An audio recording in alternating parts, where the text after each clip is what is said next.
Assalamualaikum warahmatullahi wabarakatuh. Alhamdulillahi rabbil alamin. Ar-Rahmanir-Rahim. Maliki yaumiddin. Alhamdulillahillazi lahu ma fis samawati wa ma fil ardi wa lahul hamdu fil akhirah wa huwal hakimul khabir. Alhamdulillahillazi azhaba 'annal hazan. Inna rabbana লাগফুর Shakur. ইস! এই আয়াতটা এত সুন্দর। সমস্ত প্রশংসা আল্লাহর, যিনি আমাদের থেকে সমস্ত দুঃখ দূর করেছেন। নিশ্চয়ই আমাদের প্রতিপালক অতি ক্ষমাশীল এবং অত্যন্ত গুণগ্রাহী। আল্লাহ আমাদের সবার যেন এই কথাটা বলতে পারি আল্লাহ। আমাদেরকে এমন অবস্থায় দুনিয়ার জীবন যাপন করার তৌফিক দান করেন। আর এমন অবস্থাকে ফিরিয়ে নেন যাতে আপনি আমাদের জন্য এই কথাগুলিকে কিয়ামতের দিন আনেন। আমরা যেন জান্নাতে আপনার অনুগ্রহে জান্নাতে দাখিল হয়ে এই কথাগুলি বলতে পারি যে সমস্ত প্রশংসা আমাদের রব, মহান রব আল্লাহ তাআলার। তিনি আমাদের থেকে সমস্ত দুঃখ দূর করেছেন। নিশ্চয়ই আমাদের প্রতিপালক অতি ক্ষমাশীল এবং অত্যন্ত গুণগ্রাহী। তিনি যদি ক্ষমা না করতেন, তিনি যদি আমাদের ছোট, ছোট ভালো কাজগুলিকে বহুগুণে বর্ধিত না করতেন, তাহলে আমাদের পক্ষে ওই জাহান্নাম থেকে বাঁচাও সম্ভব হইতো না। জান্নাতের এই এই আম মানে অকল্পনীয় মানে আ নির্মল আনন্দের, অবিচ্ছিন্ন আনন্দের, নিরবিচ্ছিন্ন সুখের এই জান্নাতে যাওয়া কোনদিনই সম্ভবপর হতো না। গুণগ্রাহী এই ২ টা নাম আল্লাহ, এই ২ টা নাম যেন আল্লাহ আমাদের উপরে প্রয়োগ করেন। হ্যাঁ? আমিন ইয়া রাব্বাল আলামিন। আলহামদুলিল্লাহি রাব্বিল আলামিন ওয়াসসালাতু ওয়াসসালামু আলা সাইয়্যিদিল মুরসালিন ওয়া খাতামান নাবিয়্যিন ওয়া আলা আলিহি ওয়া আসহাবিহি আজমাইন। আম্মা বা'দ। ইন্নাল হামদালিল্লাহ নাহমাদুহু ওয়া নাস্তাঈনুহু ওয়া নাস্তাগফিরুহ ওয়া নাউযু বিল্লাহি মিন শুরুরি আনফুসিনা ওয়া মিন সাইয়্যিআতি আ'মালিনা। মান ইয়াহদিহিল্লাহু ফালা মুদিল্লা লাহ ওয়া মান ইউদ্লিল ফালা হাদিয়া লাহ। ওয়া আশহাদু আল্লা ইলাহা ইল্লাল্লাহু ওয়াহদাহু লা শারীকা লাহু ওয়া আশহাদু আন্না মুহাম্মাদান আবদুহু ওয়া রাসূলুহু। আম্মা বা'দ। অবশ্যই সমস্ত প্রশংসা আল্লাহর। আমরা তার প্রশংসা করি। আমরা তার কাছে সাহায্য চাই, ক্ষমাও চাই তারই কাছে। আমরা আল্লাহর কাছে আশ্রয় প্রার্থনা করি আমাদের অন্তরের অনিষ্ট থেকে, আমাদের কাজের অনিষ্ট থেকে। যাকে আল্লাহ পথ দেখান তাকে কেউ বিপথে নিতে পারে না। আর আল্লাহ যাকে পথ না দেখান তাকে কেউ পথ দেখাতে পারে না। আমি সাক্ষ্য দিচ্ছি যে আল্লাহ ছাড়া ইবাদতের যোগ্য কোনো উপাস্য নেই। আল্লাহ এক ও তার কোনো শরিক নাই। আমি সাক্ষ্য দিচ্ছি যে মুহাম্মদ সাল্লাল্লাহু সাল্লাম তার বান্দা এবং রাসূল। রব্বিশরাহলি সদরি ওয়াইয়াসসিরলি আমরি ওয়াহলুল উকদাতাম মিন লিসানি ইয়াফকাহু কওলি। রব্বি জিদনা ইলমা, রব্বি জিদনা ইলমা, রব্বি জিদনা ইলমা। আমিন ইয়া রাব্বাল আলামিন। আল্লাহুম্মা ইজআলাল কুরআনা রবিআ কলবি ওয়া নূরা সদরি ওয়া জালা হুজনি ওয়া যাহাবা হাম্মি। আমিন ইয়া রাব্বাল আলামিন। আল্লাহুম্মা ইন্নী আসআলুকা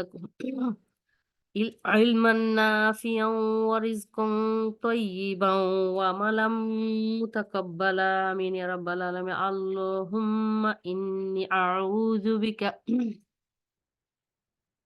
মিন কলবিন লা ইয়াখশাউ ওয়া দুআইন লা ইউসমাউ ওয়া মিন নাফসিন লা তাশবাউ ওয়া মিন ইলমিন লা ইয়ানফাউ।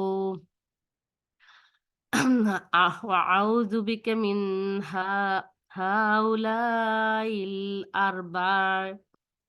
এটা হলো, হে আল্লাহ, আপনার কাছে আশ্রয় প্রার্থনা করি এমন মন থেকে যা আপনার ভয়ে ভীত হয় না, এমন দোয়া থেকে যা শোনা হয় না, যে দোয়া প্রত্যাখ্যাত হয়, এমন আত্মা থেকে যে আত্মা পরিতৃপ্ত হয় না, এমন জ্ঞান থেকে যা কাজে আসে না। আর এই ৪ জিনিস থেকে আশ্রয় চাই আমরা আল্লাহর কাছে, হ্যাঁ? তো আর আরেকটা জিনিস হইছে, এমন জ্ঞান চাই যেটা আল্লাহুম্মা ইন্নী আসআলুকা ইলমান নাফিআন ওয়া রিজকান তাইয়্যিবান ওয়া আমালা ওয়া আমালাম মুতাকাব্বালা। হে আল্লাহ, আমি আপনার কাছে উপকারী জ্ঞান, পবিত্র রিজিক, কবুলযোগ্য আম আ কবুলযোগ্য আমল করার তৌফিক প্রার্থনা করতেছি। আমিন ইয়া রাব্বাল আলামিন। আরেকটা, যে আমরা যেটা বলি, আল্লাহুম্মা জাআলাল কুরআনা রবিআ কলবি ওয়া নূর সদরি ওয়া জালাআ হুজনি ওয়া যাহাব হাম্মি।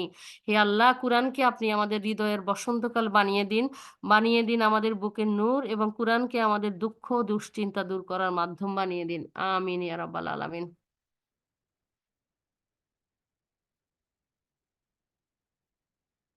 আচ্ছা। জি, আল্লাহ যেন এই দোয়াটা সবার জন্য কবুল করে নেন। আমিন ইয়া রাব্বাল আলামিন। কোথায় যেন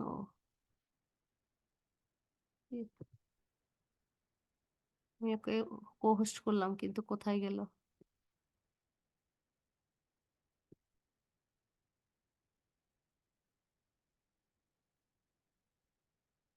হুম, আচ্ছা। এখন আমরা পরের আয়াতগুলিতে যাই। আলহামদুলিল্লাহি রাব্বিল আলামিন। আল্লাহর দোয়া কবুলের মুহূর্ত তো আপনাদের এখানে আছে, দোয়া করেন। দেখেন, গত ১ সপ্তাহ আগে আমাদের প্রিয় দিনী বোন আল্লাহর কাছে চলে গেলেন, আল্লাহ নিয়ে গেলেন। কেমন আছেন আমাদের বোন আমরা জানি না। আল্লাহর কাছে শুধু আমরা দোয়া করি, আশা করি আল্লাহ তার পরম করুণা দিয়ে, অসীম দয়া দিয়ে তার সমস্ত গুনাহগুলি আল্লাহ মাফ করে দিয়ে তাকে তাকে তার কবরকে বেহেশতের বাগান বানিয়ে দিয়েছেন। আশা করি তার আসলে আমরা আল্লাহর রহমতের উপর ভরসা করি, আল্লাহর বড়ত্ব, মহত্ব, এগুলোর উপর ভরসা, অনুগ্রহ, আল্লাহ দয়ালুদের মধ্যে শ্রেষ্ঠ দয়ালু, এগুলোর উপর ভরসা করেই আল্লাহর কাছে আশা করি তিনি তাকে আল্লাহ জান্নাতীদের অন্তর্ভুক্ত করে নিয়ে তাকে সেই কবর থেকে জান্নাতের সুযোগ সুবিধা দেওয়া শুরু করেছেন। আ আ আমিন ইয়া রাব্বাল আল্লাহ দান করবেন, এটা বিশ্বাস রাখি। আমিন ইয়া রাব্বাল আলামিন। আমরা মরে গেলেও যেন কেউ আমাদেরকে ভুলে না যায়। সপ্তাহ যাবে, প্রতিটা সপ্তাহ, প্রতিটা ইয়াতে যেন আমরা মানে দোয়া কবুলের মুহূর্তে যেন আল্লাহ আমাদের দিনী বোনদেরকে আমাদের স্মরণে রাখেন। তাদের জন্য আমরা দোয়া করতে পারি। সেই তৌফিক আল্লাহ আমাদেরকে দান করুন। আমিন ইয়া রাব্বাল আলামিন। কত সৌভাগ্যবান আমরা, যে আমরা এখনো আছি। আমরা এই যে আল্লাহর কাছে চাইতে পারি, আল্লাহর কাছে গুনাহ মাফের জন্য কাঁদতে পারি। আল্লাহর কাছে দুনিয়া আখিরাতের চাওয়াগুলি পেশ করতে পারি। আল্লাহকে ডাকতে পারি, আল্লাহকে সেজদা করতে পারি, কত কিছু করতে পারি। আলহামদুলিল্লাহ, আলহামদুলিল্লাহ, আল্লাহ যেন কবুল করেন। কিন্তু যারা চলে গেছেন কত অসহায় তারা। তা মানে তাদের কোনো কিছুই করার আর সামর্থ্য নাই। সেজন্য সময় শেষ হওয়ার আগে এটা মনে রাখতে হবে, যারা সময় সুযোগ পেয়ে বসে আছে, পাচ্ছে, তারা কিন্তু সেটাকে মূল্যায়ন করতেছে না।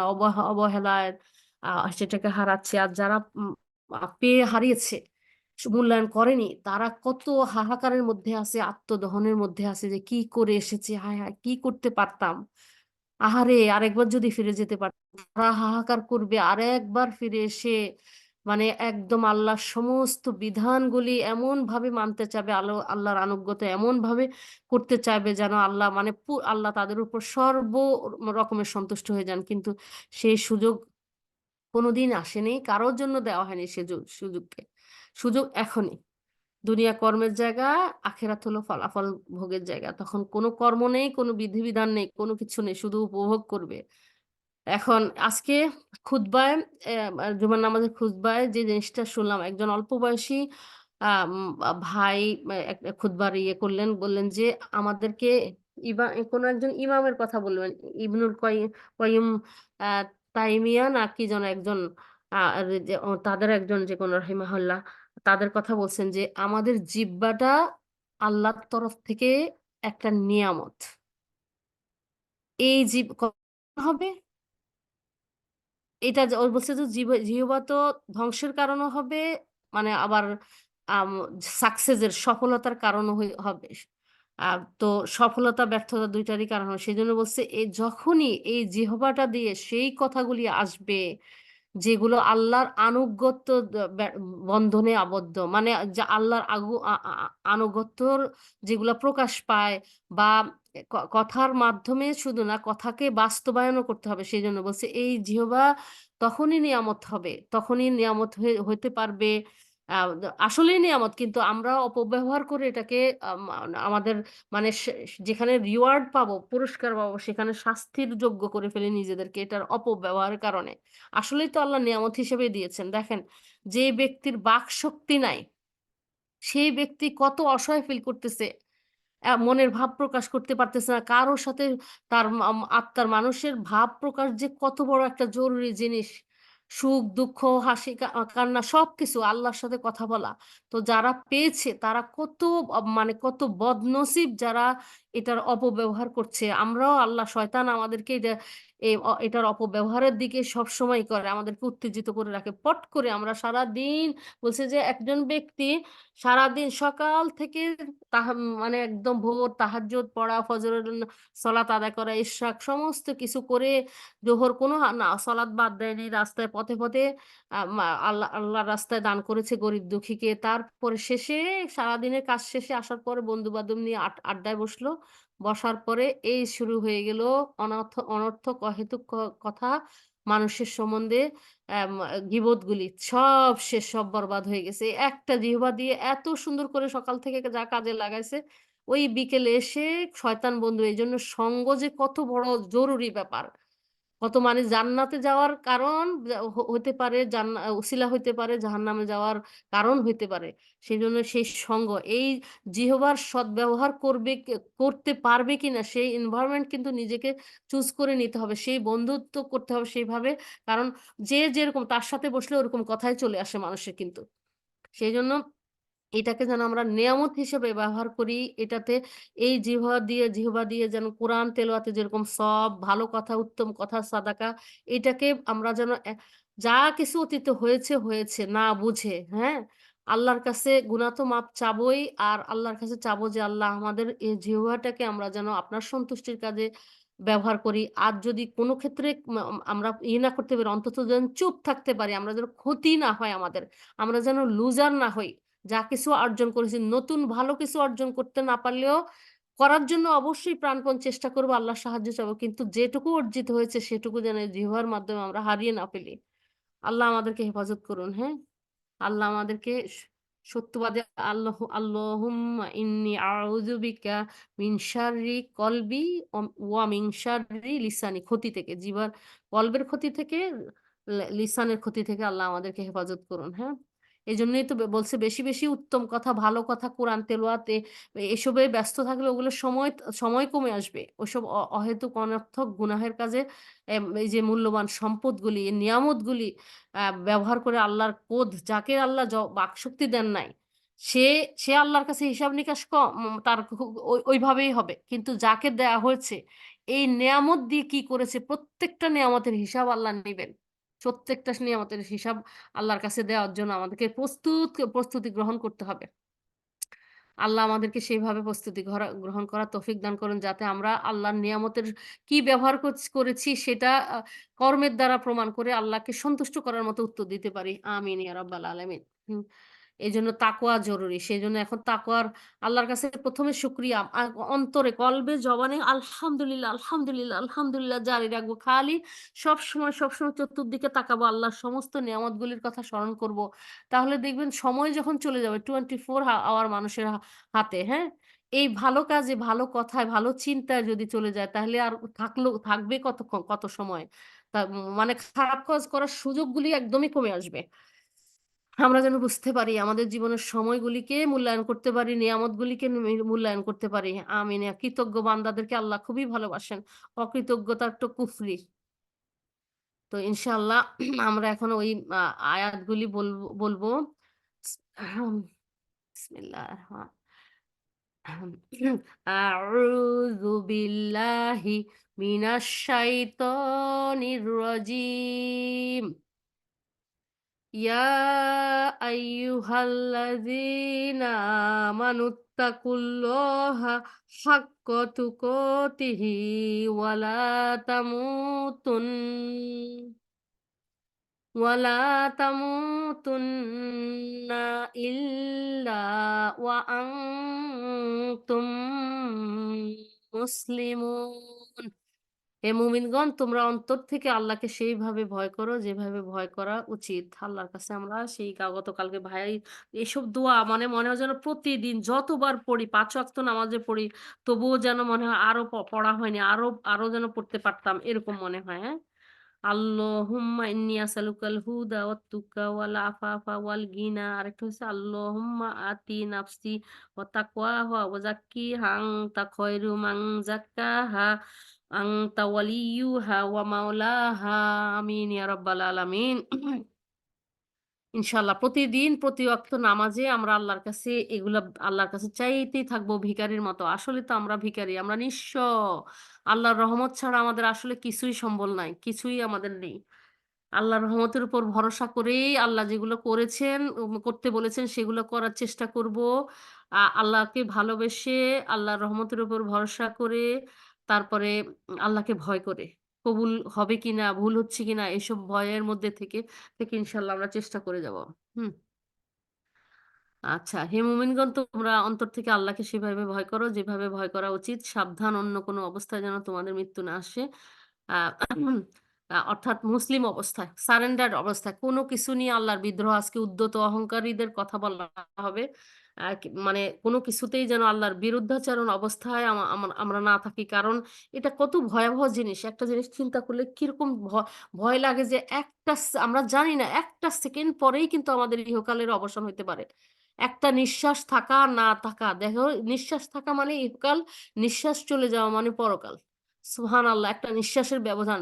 এই নিঃশ্বাসটা যেকোনো সময়, যেকোনোভাবে চলে যেতে পারে। আল্লাহ যে দিয়ে রেখেছেন, সুবহানাল্লাহ, আলহামদুলিল্লাহ, আল্লাহু আকবার, আল্লাহু আকবার। আল্লাহর দেওয়া যাবতীয় নিয়ামত দিয়ে আমরা কিভাবে এত অকৃতজ্ঞ হই, সেটাই। আল্লাহকে কিভাবে ভুলে যাই। আল্লাহকে ভুলে দুনিয়ার এত কিছু নিয়ে কিভাবে মশগুল হয়ে যাই। আল্লাহ আপনি আমাদেরকে ক্ষমা করেন। আল্লাহ আমাদেরকে হেফাজত করেন। আমিন ইয়া রাব্বাল আলামিন। আল্লাহ যেন আমরা যেন প্রতিটা মুহূর্তে আপনার কাছে আত্মসমর্পিত অবস্থায় থাকি আল্লাহ। মুসলিম হিসেবে আমাদেরকে একটা মুহূর্তেও যেন আমরা আপনার আনুগত্যের বাইরে না যাই আল্লাহ। আল্লাহ, আমরা শয়তানের ওয়াসওয়া, আমরা দুর্বল ঈমানের মানুষ। আমাদেরকে আমরা বুঝতেও পারি না কোন সময় আমাদেরকে শয়তান ওয়াসওয়া দিয়ে আমাদের ধ্বংসের দিকে নিয়ে যায়। আল্লাহ, আপনিই শয়তানকে দেখেন। এই শয়তানের উপর কন্ট্রোল আপনারই আছে। আপনি আমাদেরকে তার থেকে হেফাজত করেন। আমিন ইয়া রাব্বাল আলামিন। বিসমিল্লাহির রহমানির রহিম। ইয়া আইয়ুহান নাসুত্তাকু রাব্বাকুমুল্লাযী ইয়া আইয়ুহান নাসুত্তাকু রাব্বাকুমুল্লাযী খলাকাকুম মিন নাফসিন ওয়াহিদাহ خلقكم من نفس واحدة وخلق منها زوجها وبث منهما رجالا كثيرا وبث منهما رجالا كثيرا ونساء واتقوا الله الذي تسالون به والأرحام إن الله كان عليكم رقيبا। এই আয়াতটা এত ভালো লাগে। সুবহানাল্লাহ, আলহামদুলিল্লাহ, আল্লাহু আকবার। হে মানবমণ্ডলী, তোমরা তোমাদের পালনকর্তাকে ভয় করো, যিনি তোমাদেরকে এক ব্যক্তি থেকে সৃষ্টি করেছেন এবং যিনি তার থেকে তার সঙ্গিনীকে সৃষ্টি করেছেন। আর তাদের দুজন থেকে বিস্তার করেছেন অগণিত নারী এবং পুরুষ। আর আল্লাহকে ভয় করো, যার নামে তোমরা একে অপরের নিকট হক আদায় করে থাকো। আত্মীয় জ্ঞাতিদের ব্যাপারে সতর্কতা অবলম্বন করো। নিশ্চয়ই আল্লাহ তোমাদের প্রতি তীক্ষ্ণ দৃষ্টি রাখেন। সুবহানাল্লাহ, আলহামদুলিল্লাহ, আল্লাহু আকবার। আল্লাহু আকবার। আল্লাহ, আমরা যেন লজ্জাটা আপনাকেই পাই। কোন পাপ কাজ করতে, আপনার অবাধ্যতা করতে যেন আল্লাহ, মানুষকে নয়, আপনাকে যেন আমরা লজ্জা পাই আল্লাহ। আমরা যেন বুঝতে পারি যে আপনি দেখছেন সবকিছু। এই একটা জিনিস হইলে দেখুন এই যে ভিডিও ইয়ে ক্যামেরাগুলি, হ্যাঁ? সিকিউরিটি ক্যামেরাগুলি অফিস আদালতে থাকে। তারপরে রাস্তায় থাকে ক্যামেরাগুলি, পুলিশ থাকে না, সারাক্ষণ গিজগিজ করে না। রাস্তায় ক্যামেরাগুলি থাকে, বিশেষ করে বিদেশে। মানুষ এত সাবধানে জানে যে তাদের সব রেকর্ড হচ্ছে। মানুষ মানে ভুল চালাতে চায় না, লিমিট মা স্পিড আপ করতে চায় না, রেড জোনে যেতে চায় না। তারপর লেন প্রত্যেকটা রুলস ফলো করতে চায়। কারণ তারা মনে করে, তারা জানে যে তাদের সব হচ্ছে, ক্যামেরা বন্দী হচ্ছে। তারা যদি ভুল কিছু করে তাদেরকে ফাইন করা হবে। তা এখন দুনিয়ার একটা লাইসেন্স, দুনিয়ার একটা ফাইন কি সাথে হবে, কতদিন ধরে লাইসেন্স পয়েন্ট পয়েন্ট বাদ করে দিবে। তাদেরকে কিছু ফাইন করবে $400-500 এরকম কিছু। এই ক্ষতিটা থেকে বাঁচার জন্য মানুষ এত সাবধানতা অবলম্বন করে দরকার হইলে দেরি হবে। তারপরে আস্তে চালাবে বা কোনো কিছু নিজের অন্য দিক থেকে লস হইলো, এই ক্ষতিটার তারা আম ইম ইম ই করতে চায় না। ওই ক্ষতির ধারে কাছেও যাইতে চায় না। দেখি যে খুবই সাধারণ, খুবই উত্তেজিত একটা মানুষ, খুবই চঞ্চল, হইচই এরকম মানুষও কিন্তু ওখানে এসে স্থির হয়ে যায়। ব্যতিক্রম তো অবশ্যই আছে, ব্যতিক্রম কখনো এক্সাম্পল হইতে পারে না। সাধারণ কমনলি যে মানুষ এতটা সাবধানতা অবলম্বন করে, হ্যাঁ? এই সামান্য লসের জন্য $400-500 বা একটু পয়েন্ট হবে, আবার ১ বছর পরে তো আবার পয়েন্ট দিবেই। তবুও যে পয়েন্ট ছাড়া কিরকম অসহায় লাগে তাদের রাস্তাঘাটে চালাতে গেলে, গাড়ি চালাতে পারবে না সেরকম। তাহলে দেখেন আখিরাতের ক্ষতি কত ভয়াবহ ক্ষতি। এখানকার ক্ষতি পূরণ হয়ে যাবে। আখিরাতের ক্ষতি কি এসে পূরণ করা যাবে? পূরণ করা যাবে না। সেজন্য আমরা দুনিয়াতে এমনভাবে কাজ করব যে আমাদের তো সব রেকর্ডেড হচ্ছে।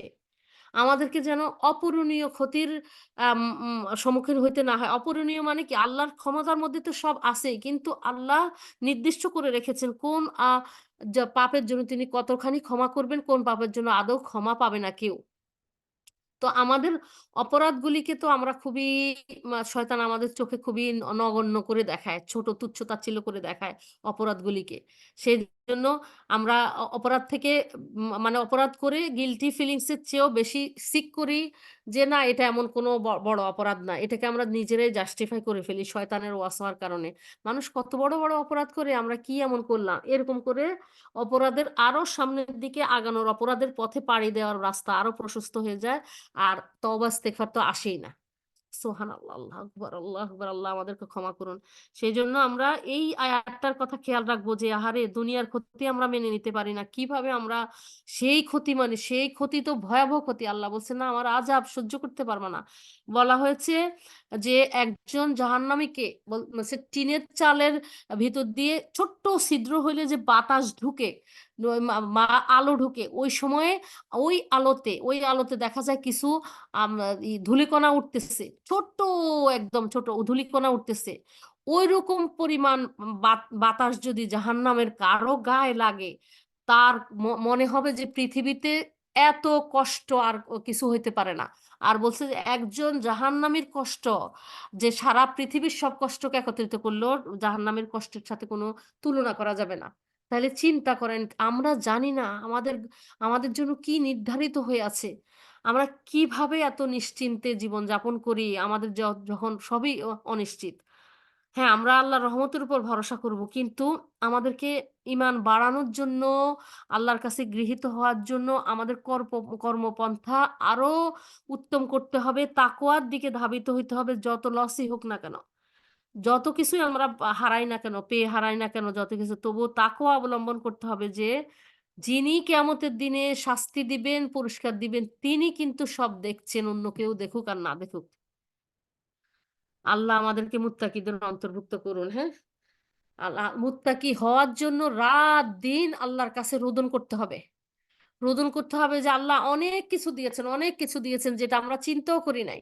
এই যে সংসার, যত আমরা কেউ ভাবি নাই কে আমাদের মা-বাবা হবে, আমরা জানতামও না। কে আমাদের স্বামী সন্তানকে হবে, কোথায় আমরা যখন ছোটবেলায় ছিলাম আমরা জানি না এখন একেকজন একেক দেশে, হ্যাঁ? দেশে আছে আমরা কোনদিন ভাবতেও পারি না আমাদের এভাবে হবে। কত কিছু আমরা না চাইতে পেয়ে গেছি, অকল্পনীয় কত কিছু। কিন্তু আমাদের জীবনের জন্য আখিরাতের এই এই এই সুখ শান্তিগুলি খুব যেকোনো দিন যেকোনো মুহূর্তে চলে যাবে। হয় আমাদের আল্লাহ না করুক সুস্থতার নেয়ামত চলে যাওয়ার মাধ্যমে, অথবা হায়াতের নেয়ামত চলে যাওয়ার মাধ্যমে, মৃত্যুর মাধ্যমে। অথবা আল্লাহ পরীক্ষার মাধ্যমে এই নিয়ামতগুলি নিয়ে যেতে পারেন। তো এটা খুবই অনিশ্চিত। সেজন্য আ যেটা সুনিশ্চিত, যেটার কোনো লয়-ক্ষয় হবে না, সেইটাকে পাওয়ার জন্য যদি আমরা একটু আল্লাহ সচেতনতার পথটাকে দৃঢ়ভাবে অবলম্বন করার চেষ্টা করি, পরস্পরকে সহযোগিতা করি, পরিবার-পরিজনকে, এই যে দিনী বোনদেরকে ইনশাআল্লাহ সবাই অ মানে কি বলবো একসাথে এক তাওহীদের পতাকা তলে মুত্তাকি হয়ে যেন আমরা থাকতে পারি। আল্লাহ আমাদের জন্য সেই রাস্তা সহজ করুন। আমাদের এই চাওয়াটা যেন প্রত্যেকদিন তীব্র থেকে তীব্রতর হয়। এইটাকে অর্জন করার জন্য এই লক্ষ্যে মুত্তাকি হওয়ার লক্ষ্যে যেন আমরা মানে আমাদের যে আল্লাহ যতগুলি নিয়ামত দিয়েছেন যে বোধ, বুদ্ধি হতে শুরু করে সুস্থতা, ধন-সম্পদ, জ্ঞান সবকিছুকে যেন আমরা সর্বোত্তম উপায়ে কাজে লাগাতে পারি। আমিন ইয়া রাব্বাল আলামিন। এটাই তো উপকারী জ্ঞান। আল্লাহ জি। ইয়া না আউযু বিল্লাহ বলতে হবে। আউযু বিল্লাহি মিনাশ শাইতানির রাজিম। ইয়া আইয়ুহাল্লাযীনা আমানুত্তাকুল্লাহা ওয়া কুলু কওলান সাদীদা। হে মুমিনগণ আল্লাহকে ভয় করো, সত্য সঠিক কথা বলো। এই ভয়ের জিনিসটাই আল্লাহ যেন আমাদের ভিতরে এমন ভীতি, আল্লাহ ভীতি আ দিয়ে রাখেন যাতে আল্লাহর যে অবাধ্যতার মাঝে এটা প্রাচীরের মতো দাঁড়িয়ে যায়।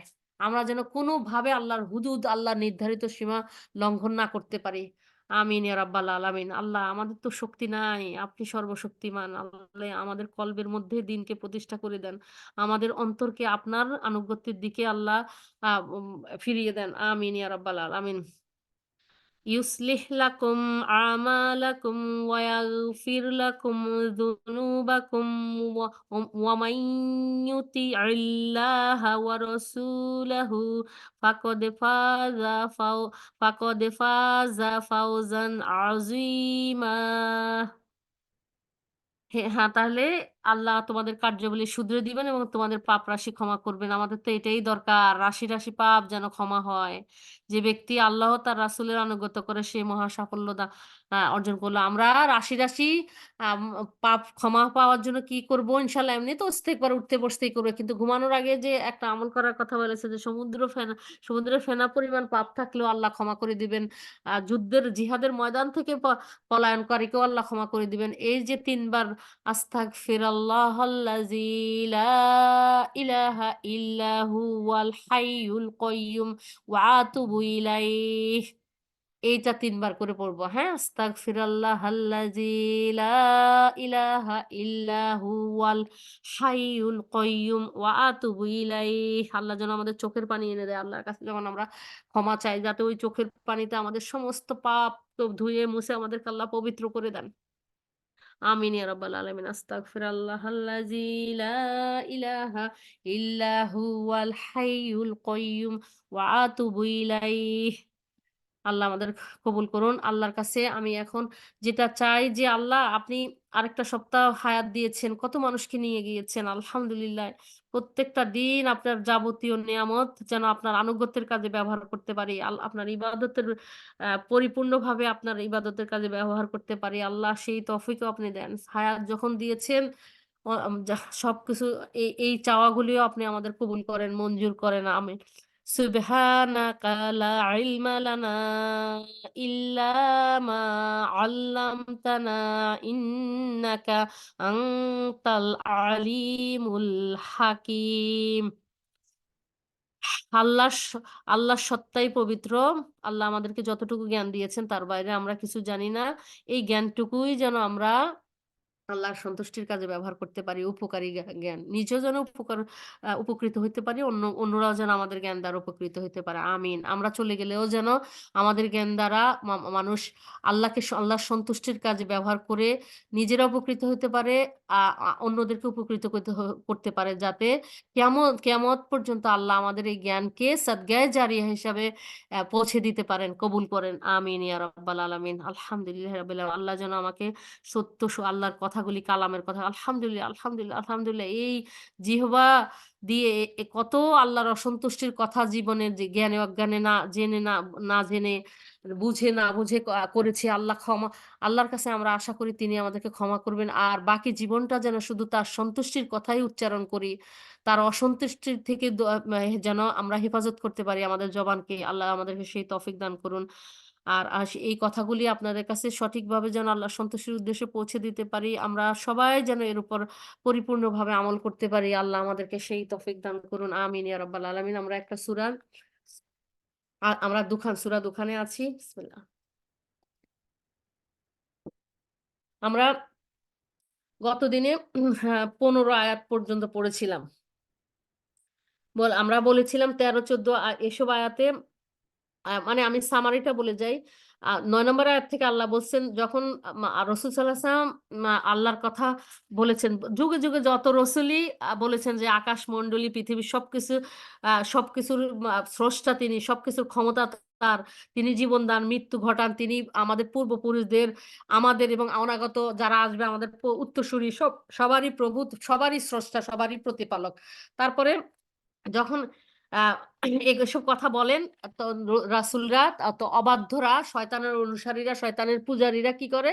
আম ব রসুল বলে স্বীকার করে না। এসব তার কারণ তারা এক এক আল্লাহর উপাসনায় তারা অভ্যস্ত না। তারা সেটা তাদের জ্ঞানকে, এই যে মেধা, বোধ, বুদ্ধিকে তারা শয়তানকে সন্তুষ্ট করার কাজে ব্যবহার করার জন্য তারা এগুলো নিয়ে হাসি ঠাট্টা করে। এজন্য আল্লাহ বলছেন যে এগুলো নিয়ে তারা হাসি ঠাট্টা করতেছে। এই হাসি ঠাট্টাই একদিন তাদেরকে পাকড়াও করবে। যেগুলো নিয়ে হাসি ঠাট্টা করছিল এগুলাই তাদেরকে ঘিরে ধরবে। বলছে, অপেক্ষা করো তুমি সেই দিনের, যেদিন আকাশ ধূম্রাচ্ছন্ন হবে। তারপরে এবং তা সব আবৃত করে ফেলবে। এটা হবে মানব জাতিকে। হ্যাঁ? তখন সবাই কিন্তু কিয়ামতের দিনে সবাই এটার ইয়ের মধ্যে পড়বে, ভয়াবহতার মধ্যে পড়বে। এটা অনেক যন্ত্রণাদায়ক শাস্তি হবে বিশেষ করে পাপীদের জন্য। হ্যাঁ? আ আল্লাহ বলবেন যে তখন তারা বলবে, হে আমাদের প্রতিপালক, আমাদেরকে এই শাস্তি হতে মুক্তি দেন, আমরা ঈমান আনবো। তখন আল্লাহ বলছেন যে তারা কি করে উপদেশ গ্রহণ করবে? তাদের নিকট রসূল যখন এসেছিল তখন তাকে তারা বলেছে শিখানো বুলি, সে কবি, সে পাগল, সে মানে হাসি ঠাট্টা করেছে তাদেরকে নিয়ে, মজা করেছে, শাস্তি দিয়েছে, অসম্মান করেছে, যতভাবে পেরেছে তারা সবকিছু করেছে। তো এইজন্য বলছেন, আমি তোমাদের শাস্তি কিছুকালের জন্য যদি রহিতও করি, তোমরা তো পূর্ব অবস্থায় ফিরে যাবে। কারণ আল্লাহ বলছেন যে আল্লাহ বানিয়েছেন, জানেন তাদের কি, তারা কোন চরিত্রের। তারা বিপদে পড়লে যেমন মুসা আলাইহিস সালামের কওমরা এরকমই করেছে বারবার, বারবার।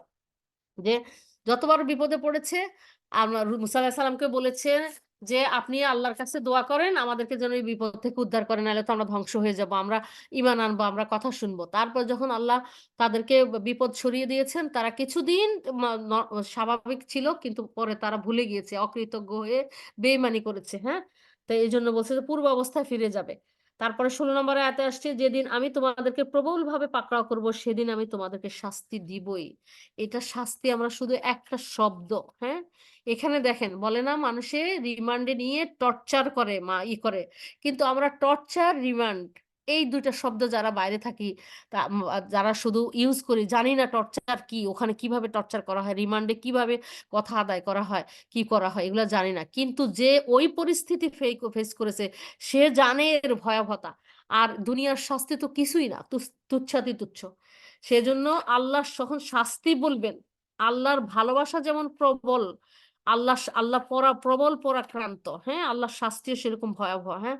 সেজন্য সুখ ২ টো দুঃখ ২ টাই কিন্তু মানুষের ধারণার বাইরে।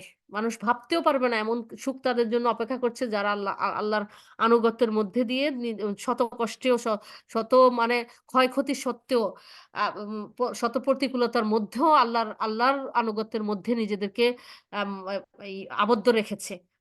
তাদের কি জন্য কি অপেক্ষা করছে? আর যারা সবকিছু মানে আল্লাহর আয়াতকে প্রত্যাখ্যান করেছে, নবীদেরকে নিয়ে ঠাট্টা মশকরা করেছে, তাদেরকে অসম্মান করেছে। তারপর তারা তাদের উদ্ধত অহংকারী ভাব ছাড়ে নাই তারা শেষ পর্যন্ত। তো যাদের এই অবস্থায় মৃত্যু হয়ে গিয়েছে তাদের জন্য যে ভয়ংকর শাস্তি অপেক্ষা করছে সেটা তারা ধারণাও করতে পারবে না। এইজন্যই বলা হয়েছে যে সারা পৃথিবীর মানুষের সমস্ত কষ্ট যদি একত্রিত করা হয়, একজন জাহান্নামীর শাস্তি তার চেয়েও ভয়াবহ। আরেকটা জিনিস সবচেয়ে আপনারা জানেন যে আবু তালেব, হ্যাঁ? আম আবু তালেব, হ্যাঁ।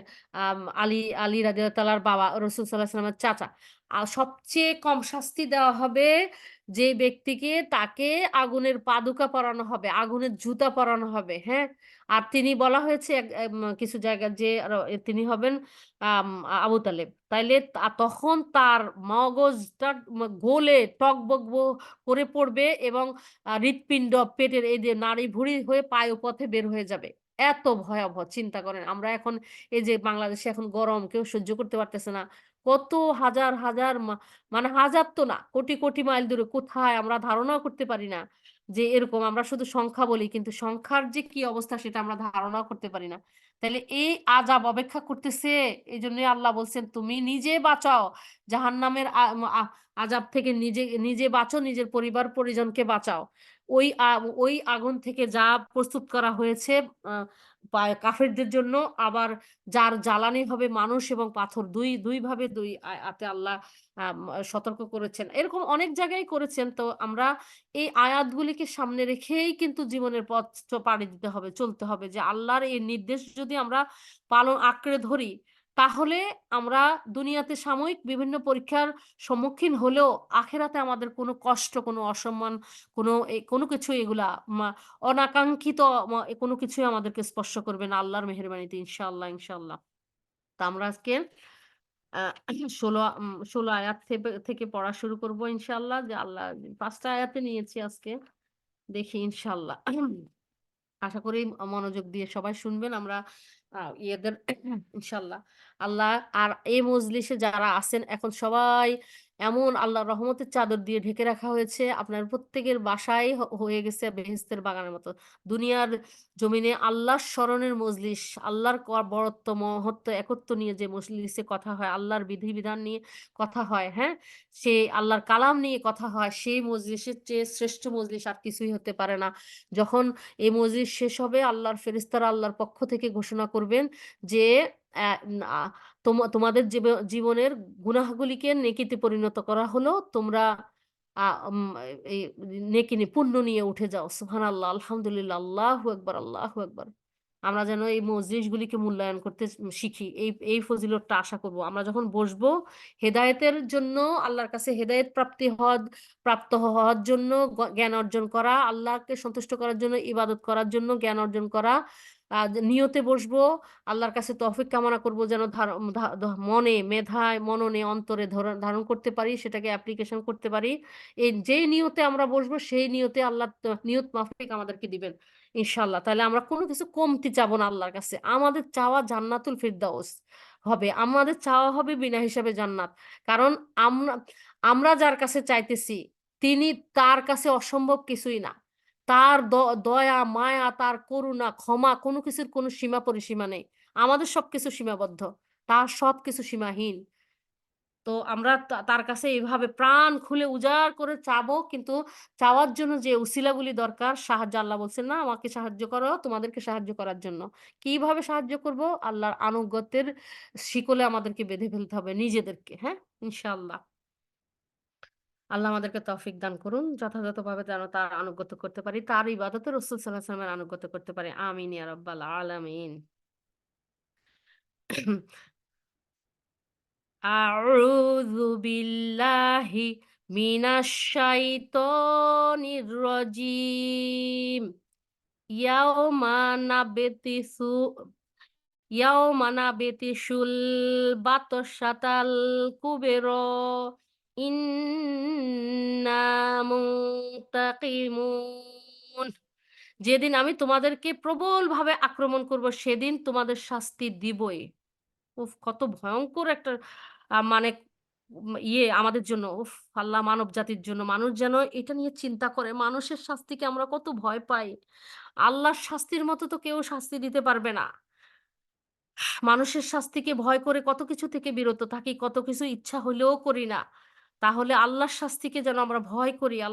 আল্লাহর আযাবকে যেন আমরা ভয় করতে পারি। আল্লাহ ভয় করে সেভাবে চলতে পারি। আমিন ইয়া রাব্বাল আলামিন। ওয়ালাকদ ফাতান্না ক্বাবলাহুম কওমা ফিরআউনা ওয়া জাআহুম রাসূলুন কারীম। এদের পূর্বে আমি তো ফিরাউন সম্প্রদায়কে পরীক্ষা করেছিলাম এবং তাদের কাছেও রসুল এসেছিল। আন আন আদ্দু ইলাইয়া ইবাদাল্লাহ ইন্নী লাকুম রসুলুন আমিন। আল্লাহর বান্দাদের সে বলতো, আমার কাছে ফিরে আসো, আমি তোমাদের জন্য এক বিশ্বস্ত রসুল।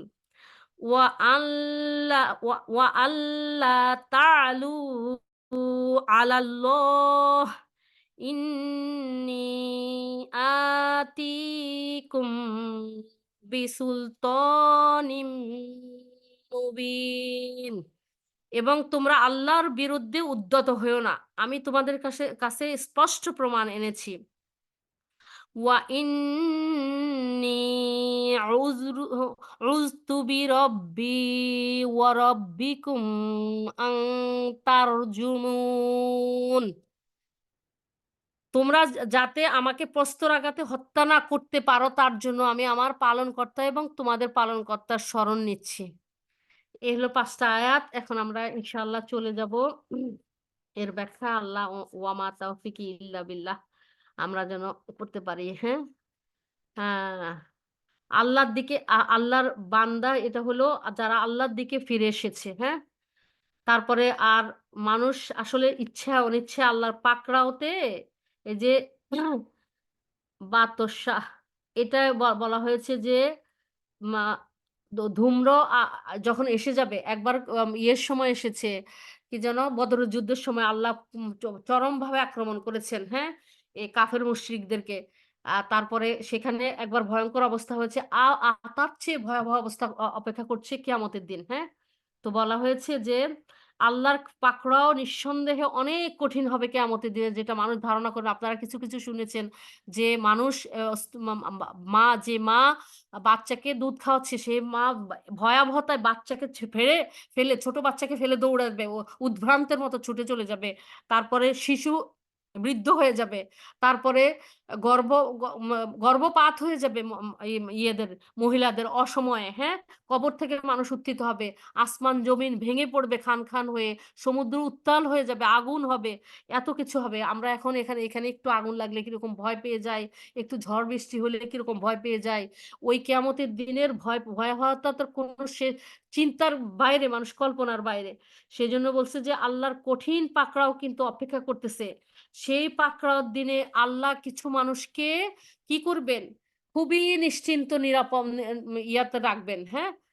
আমরা যেন তাদের অন্তর্ভুক্ত হইতে পারি। সেইজন্য কি করা দরকার সেগুলা কিন্তু এই কোরআনেই কিন্তু আল্লাহ বারবার বলেছেন, হ্যাঁ? বলছেন যে কেয়ামতের ভয়াবহ দিনে মানুষ যখন নিজের পাপের আম ইয়েতে আ ঘামে, পাপ অনুযায়ী যার পাপ অল্প, সে গোড়ালি পর্যন্ত ঘাম হবে। সূর্য তো মাথার উপরেই থাকবে। তারপর হাঁটু পর্যন্ত, গলা পর্যন্ত কেউ ডুবেই যাবে। সেই ভয়াবহতা এত হবে, সেটার কথা বলা হয়েছে যে দুনিয়ার ৫০,০০০ বছর তখনকার একদিন। এরকম হবে কাফের মুশরিকদের জন্য, আল্লাহর অবাধ্য বান্দাদের জন্য, শিরক্রিয়া বেদাতকারীদের জন্য, হ্যাঁ? আর আল্লাহর মুমিন বান্দাদের মনে হবে যেন একটা ওয়াক্ত, আসর থেকে মাগরিব এরকম একটা ওয়াক্ত এরকম মনে হবে। সুবহানাল্লাহ। আলহামদুলিল্লাহ, আল্লাহু আকবার। আল্লাহ আমরা যেন তাদের অন্তর্ভুক্ত হইতে পারি। আর বলা হয়েছে কিয়ামতের সেই ভয়াবহ দিনে আল্লাহর আরশের ছায়া কিছু মানুষ থাকবে। দান সাদাকার ছায়াতলে কিছু মানুষ থাকবে। নিশ্চিন্ত নিরাপদ থাকবে। তাদেরকে এই ভয়াবহতা স্পর্শ করবে না। আর বিশেষ করে মুত্তাকিদের জন্য তো জান্নাতকে নিকটবর্তী করা হবে। আর জাহান্নামীদেরকে নিকটবর্তী করা হবে জাহান্নামকে। ওই দাউ, দাউ আগুন দেখে পেরেশান হয়ে যাবে। আর আর কি হবে? ওই কষ্ট, ওই অপেক্ষার কষ্টই এত হাজার, হাজার বছর যে থাকবে, কখন বিচার হবে সেটার ভয়াবহতায় মানুষ এরকম হবে যে আল্লাহ যা কিছু হোক, জাহান্নাম হোক, একটা কিছু হোক, তবুও এই কষ্ট আর সহ্য হচ্ছে না। এই বলে তারা আল্লাহ বিচার যেন ত্বরান্বিত করেন সেইজন্য তারা ইয়ে করবে, একবার এক নবীকে আদম আলাইহিস সালামকে এরকম একজন পর একজনের কাছে সে সুপারিশ করতে থাকবে।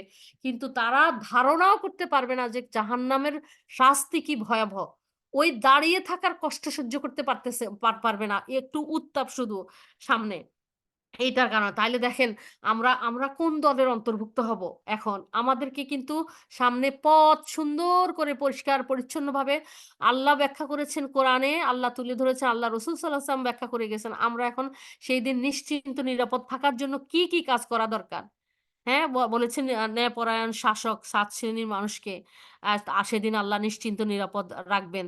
তারপরে যার আম প্রাণ মসজিদের সাথে বাঁধা মানে হলো যে যুবক বলেছে তারপরেও হ্যাঁ, যুবকের মসজিদের সাথে বাঁধা মানে সে ৫ ওয়াক্ত নামাজ জামাতের সাথে পড়ে। এটা আম মানে এটা একদিকে নিজেদের স্বামী, সন্তান, বাবা, যারা ভাই যাদের আছে তাদের জন্য এই ইয়েটা মানে এই ফজিলতটা তুলে তাদেরকে অ্যাম ৫ ওয়াক্ত নামাজ জামাতের সাথে আদায় করার জন্য উৎসাহিত করতে হবে। তাদের কাছে এই ফজিলত বর্ণনা করতে হবে। তারা যেন মূল্যায়ন করা, তারা যেন চাকরি-বাকরি, অফিস আদালত, ব্যবসা-বাণিজ্য, স্কুল কলেজ এগুলাকে প্রায়োরিটি না দিয়ে আল্লাহর ৫ ওয়াক্ত নামাজকে প্রায়োরিটি দেয়। কারণ তাদের এই অফিস, তাদের এই চাকরি, এই পদবি, এই অর্থ, এই সম্মান তাদেরকে সেদিন ওই আল্লাহর আরশের ছায়ার জায়গা দেওয়ার জন্য ইয়ে হবে না। আল্লাহ ওসিলা হিসেবে কবুল করবেন না। বরং ৫ ওয়াক্ত নামাজ যে উৎকণ্ঠায় থাকবে যে আমার এখন হবে জোহরের নামাজ আমি সলাত আদায় করে এই জিনিসটা করব, জামাতে সালাত আদায় করে এরকম করে।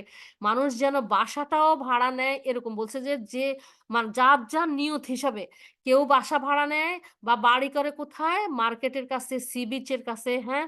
তারপর ট্রেন স্টেশনের কাছে দুনিয়াবি সমস্ত কিছু দুনিয়াবি। কিন্তু কিছু, কিছু আল্লাহর বান্দা আছেন যারা মসজিদের কাছে ধারে বাসাকে বানাতে চায়।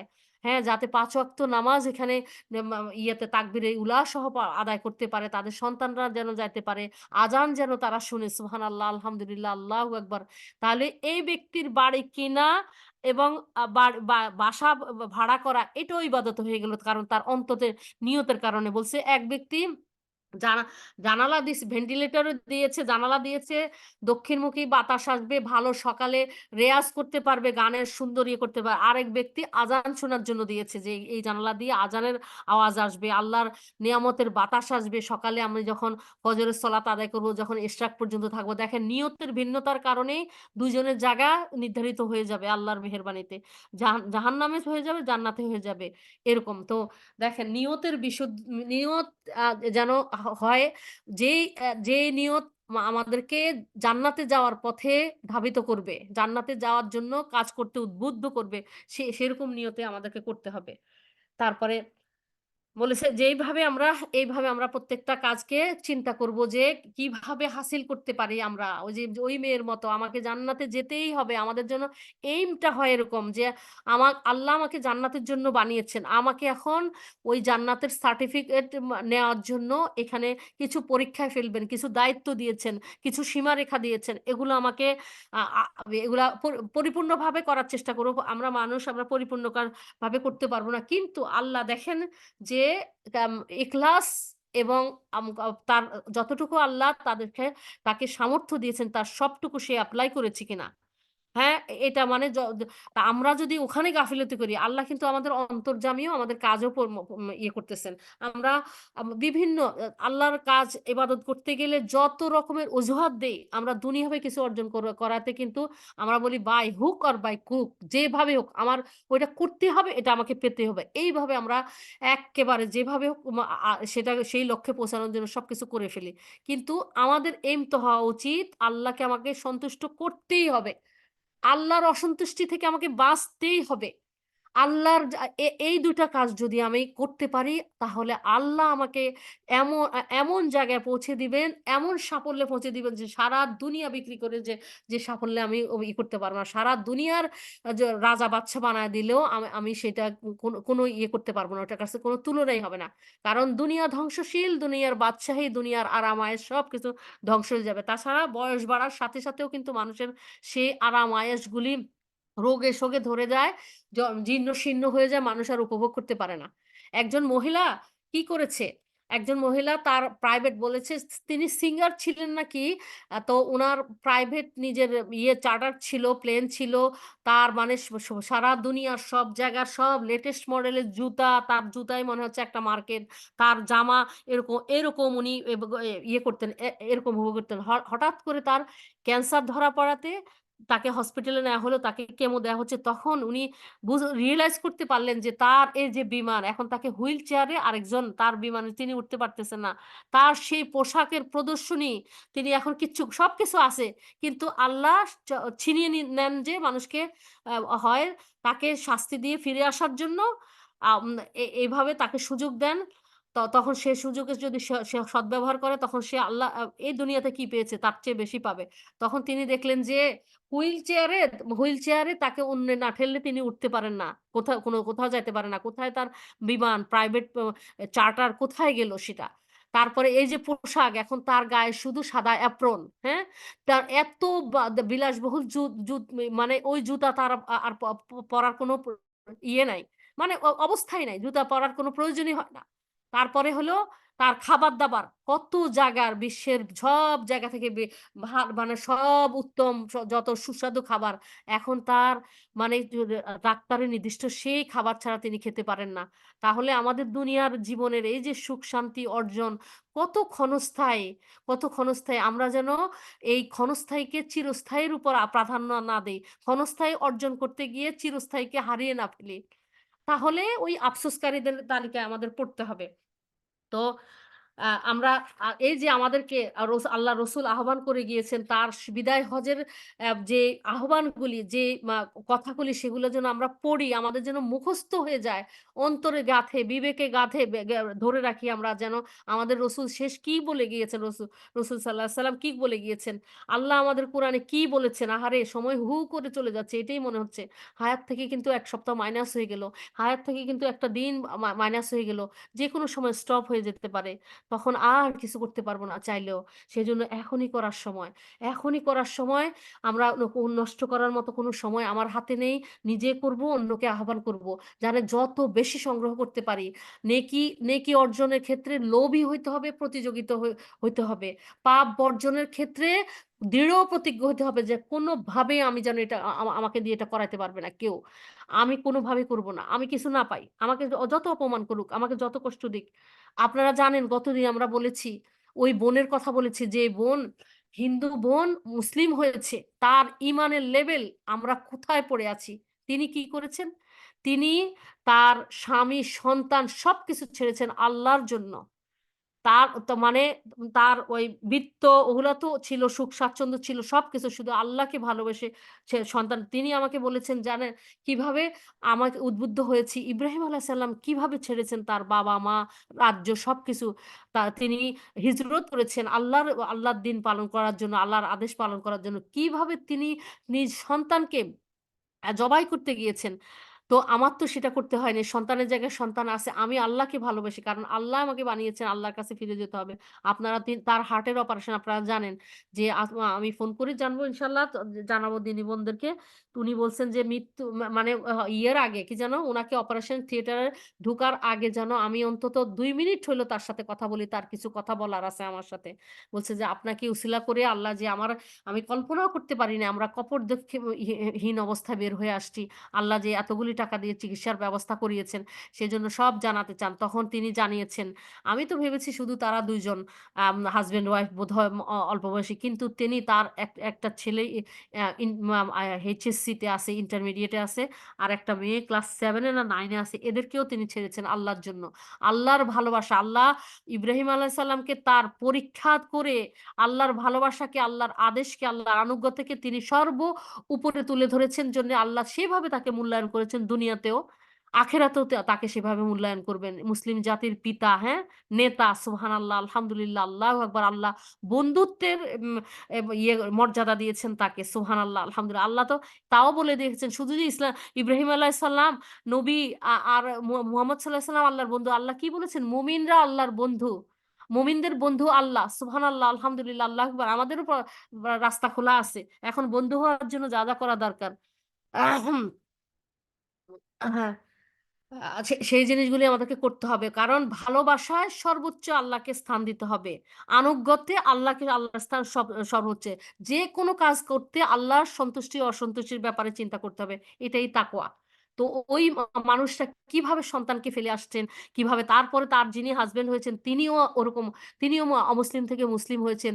তিনি বলেছেন যে তার অত্যাচার বেড়ে গেছে ফ্যামিলিতে, যখন দেখছে ভিতরে ভিতরে তিনি ইসলাম পালন করতেছেন, নামাজ কালাম এগুলো পড়তেছেন, ধরা খেয়ে যাওয়ার পরে তার উপর অত্যাচার যখন শুরু হয়ে গেছে, তখন কিভাবে ওখান থেকে বাঁচবেন হয়, ওখানে থাকতে হলে তাকে বলছে যে তাকে তাকে ইসলামের থেকে বের হয়ে আসতে হবে। এখন তিনি তো ইসলাম থেকে বের হবেন না, আল্লাহর কাছে তিনি আত্মসমর্পণ করেছেন ওইটা ফিরে যাওয়ার জন্য না। তখন এই ব্যক্তি বললেন যে আপনি মানে তাকে বলা হয়েছে যে উনি তো হার্টের রোগী, তার এরকম দুইটা বাচ্চা আছে, বিবাহিত, ও যে যিনি বিয়ে করেছেন তিনি অবিবাহিত, তার চেয়ে ছোট 3 বছরের। তিনি বলছেন যে আপনি যদি 80 বছরের বৃদ্ধাও হন, একদম মুমূর্ষু অবস্থায় হয়, তবু আমি আল্লাহর জন্য আপনাকে গ্রহণ করব, আপনি যদি আল্লাহর পথে অটল থাকেন, আপনি যদি আল্লাহর কাছে সমর্পিত থাকেন, আপনার পাশে দাঁড়াবো আমি।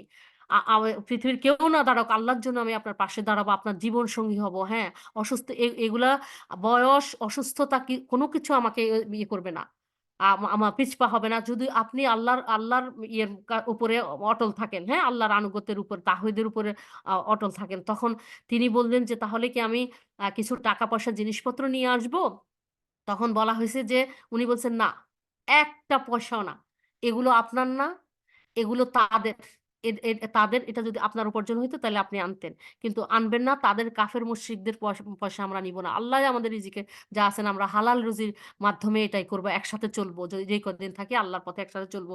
চিন্তা করেন। তারপরে উনি উনি যখন এই মানুষের জন্য মানে চিকিৎসার জন্য ইয়ে করছেন, মানে নিজেরা খুব কষ্ট করেছেন, কিন্তু মানুষের কাছে হাত পাতেন নাই, বাবা মার কাছে হাত পাতে নাই, সারেন্ডার করেন নাই। কিন্তু যখন মানুষের কাছে নিচ্ছিলেন, ওয়াইফটা কাঁদতেছিলেন যে আহারে, আমার জন্য যে মানুষ কোনো মাথা নত করে না, আমার জন্য, আমার চিকিৎসার জন্য এই এই কষ্ট করছে, মানুষের কাছে ছোট হচ্ছে। তখন তার হাজবেন্ড বলছে যে শুনো, আল্লাহর জন্য, আল্লাহর পথে সৎ থাকতে গিয়ে আমরা কারো হারাম রোজগার নেই নাই, বাঁচার জন্য, আল্লাহর ইবাদত করার জন্য, চিকিৎসা করার জন্য, মানে সবকিছু করার জন্য। এটা বলছে যে আল্লাহর জন্য যে বিনয়ী হবে, আল্লাহ তার মাথা উঁচু করে দিবেন। তুমি আল্লাহর জন্য যত ছোট ছোট হবে, আল্লাহ তোমাকে তত বড় করে দিবেন, তত সম্মানিত করে দিবেন। চিন্তা করেন কি লেভেলের। এরা জন্ম থেকেই মুসলিম না, এরা এত মহিলাটা বললেন যে আল্লাহ, আমি জানি না আমি ফিরে আসবো কিনা, আমার অপারেশন সাকসেসফুল হবে কিনা, যদি ফিরে না আসি, আল্লাহ যেন আমাকে এই গুনাহ মাফের উসিলা করেন, আমি যেন মুমিনা নারী হিসাবে আল্লাহর কাছে ফিরে যেতে পারি। আর যদি বেঁচে থাকি তাহলে যেন পুরোটা জীবন আল্লাহর আনুগত্যে কাটিয়ে দিতে পারি, আল্লাহ সন্তুষ্টির মধ্যে দিয়ে এমন ইবাদত করতে পারি যেন আল্লাহ আমার উপর পরিপূর্ণভাবে সন্তুষ্ট থাকেন। এই জন্য হায়াত চান। সুবহানাল্লাহ, আলহামদুলিল্লাহ, আল্লাহু আকবার। আমাদের কি চাওয়া, আমরা কি চাওয়া, একটু বাতাস আসলে আমরা হেলে পড়ে যাই, আমাদের ইমান এত দুর্বল, এত কমজোরি। তাহলে দেখেন এগুলা থেকে আমরা কতটা স্যাক্রিফাইস করতেছি। হ্যাঁ, একটু কিছু হইলে আল্লাহর ফরজ বিধান আমরা পরিত্যাগ করি, আর আমরা এটাকে জায়েজ করে নেওয়ার জন্য ফতোয়া খুঁজি। ফতোয়া না, ফতোয়া না, তাকওয়া হবে মুমিনের অস্ত্র, তাকওয়া হবে মুমিনের সবচেয়ে বড় সম্বল। না, এটা করা যাবে না, যত কষ্টই হোক এটা করা যাবে না। না, এটা করতেই হবে যত কষ্টই হোক, যেটা আল্লাহ করতে বলেছেন, যেটা আল্লাহ নিষেধ করেন সেই জন্য। তো এইগুলি বলছে যে এরপরে বলছে তোমরা আল্লাহর বিরুদ্ধে উদ্যত হইও না, আমি তোমাদের নিকট উপস্থিত করছি স্পষ্ট প্রমাণ। তো এই যে আল্লাহর বিরুদ্ধে উদ্যত হইও না, এই মুসা আলাহিসাল্লামের সাল্লামের কাওমের কাছে তাদের কথাই এখানে তুলে ধরা হয়েছে যে তিনি যখন আল্লাহর তাওহীদের বাণী নিয়ে আসছেন, তারা যখন প্রত্যাখ্যান করছিল, তখন আহ, উম, এই তিনি বলছিলেন যে আল্লাহর বিরুদ্ধে উদ্যত হইও না, আমি আমি প্রমাণ সহ এসেছি। হ্যাঁ, আমি কোনো আমার বানানো কথা বলতেছি না, কোনো লোভ লালসা আমার নেই, রাজত্ব কোনো কিছু। তারপরে এই জন্য বলছেন যে তোমরা উদ্যত হয়ে না, সতর্ক করেছেন। হ্যাঁ, এখন জিনিসটা হচ্ছে কি যে এই যে এর আগে যে বলছেন আল্লাহ পাকড়াও করবেন। হ্যাঁ, তখন আল্লাহ বলছেন যে কিভাবে পাকড়াও করেন, জলে স্থলে কখন বিপর্যয় নেমে আসে মানুষের কৃতকর্মের কারণে। এর দ্বারা আল্লাহ কিছু সময়ের জন্য মানুষের শাস্তি, মানে তাদের কৃতকর্মের শাস্তি আস্বাদন করাতে চান, যাতে তারা আল্লাহর সরল পথে ফিরে আসে ভয়ে। হ্যাঁ, ফিরে আসে। এটা সূরা রুমের 41 নম্বর আয়াতে আসছে। তারপরে বলছে যে বলছে যে মানুষের একটা প্রবণতা থাকে কিরকম, মানুষ আহ, সে যখন বিপদে পড়ে তখন কি করে, আল্লাহর আনুগত্য করে। আবার বিপদ থেকে যখন চলে যায় তখন সে আবার ভুলে যায়, আবার সে অবাধ্যতা করে, আবার সে ফ্যাসাদ সৃষ্টি করে। তো বলছে যে মানুষের এটা হলো চাপের মুখে সে শান্ত অনুগত হয়। চাপ হলো দু ধরনের, এক হলো নৈতিক ও ধর্মীয় চাপ, যা তাকে ভিতর থেকে দুর্বল করে দেয়, আর দুই হলো সামাজিক চাপ, যা তাকে বাহ্যিকভাবে অনুগত করে। হ্যাঁ, ইসলামের শরীয়তে তার অনুসারীদেরকে ভিতর ও বাহির উভয় দিক থেকে চাপ সৃষ্টি করে, মানে আল্লাহর আনুগত্যের দিকে ফিরে আসার জন্য দুইটাই করে। হ্যাঁ, ফলে সমাজ বিপর্যয় মুক্ত থাকে। হ্যাঁ, তো এই যে ফাসাদের কথা বলা হয়েছে, আল্লাহর গজবের কথা বলা হয়েছে, এটাকে কৃতকর্মের জন্য আমাকে দায়ী করা হয়েছে। এর মধ্যে আল্লাহর গজবের বিধি বের হয়ে আসছে। হ্যাঁ, একটা হলো কৃতকর্ম।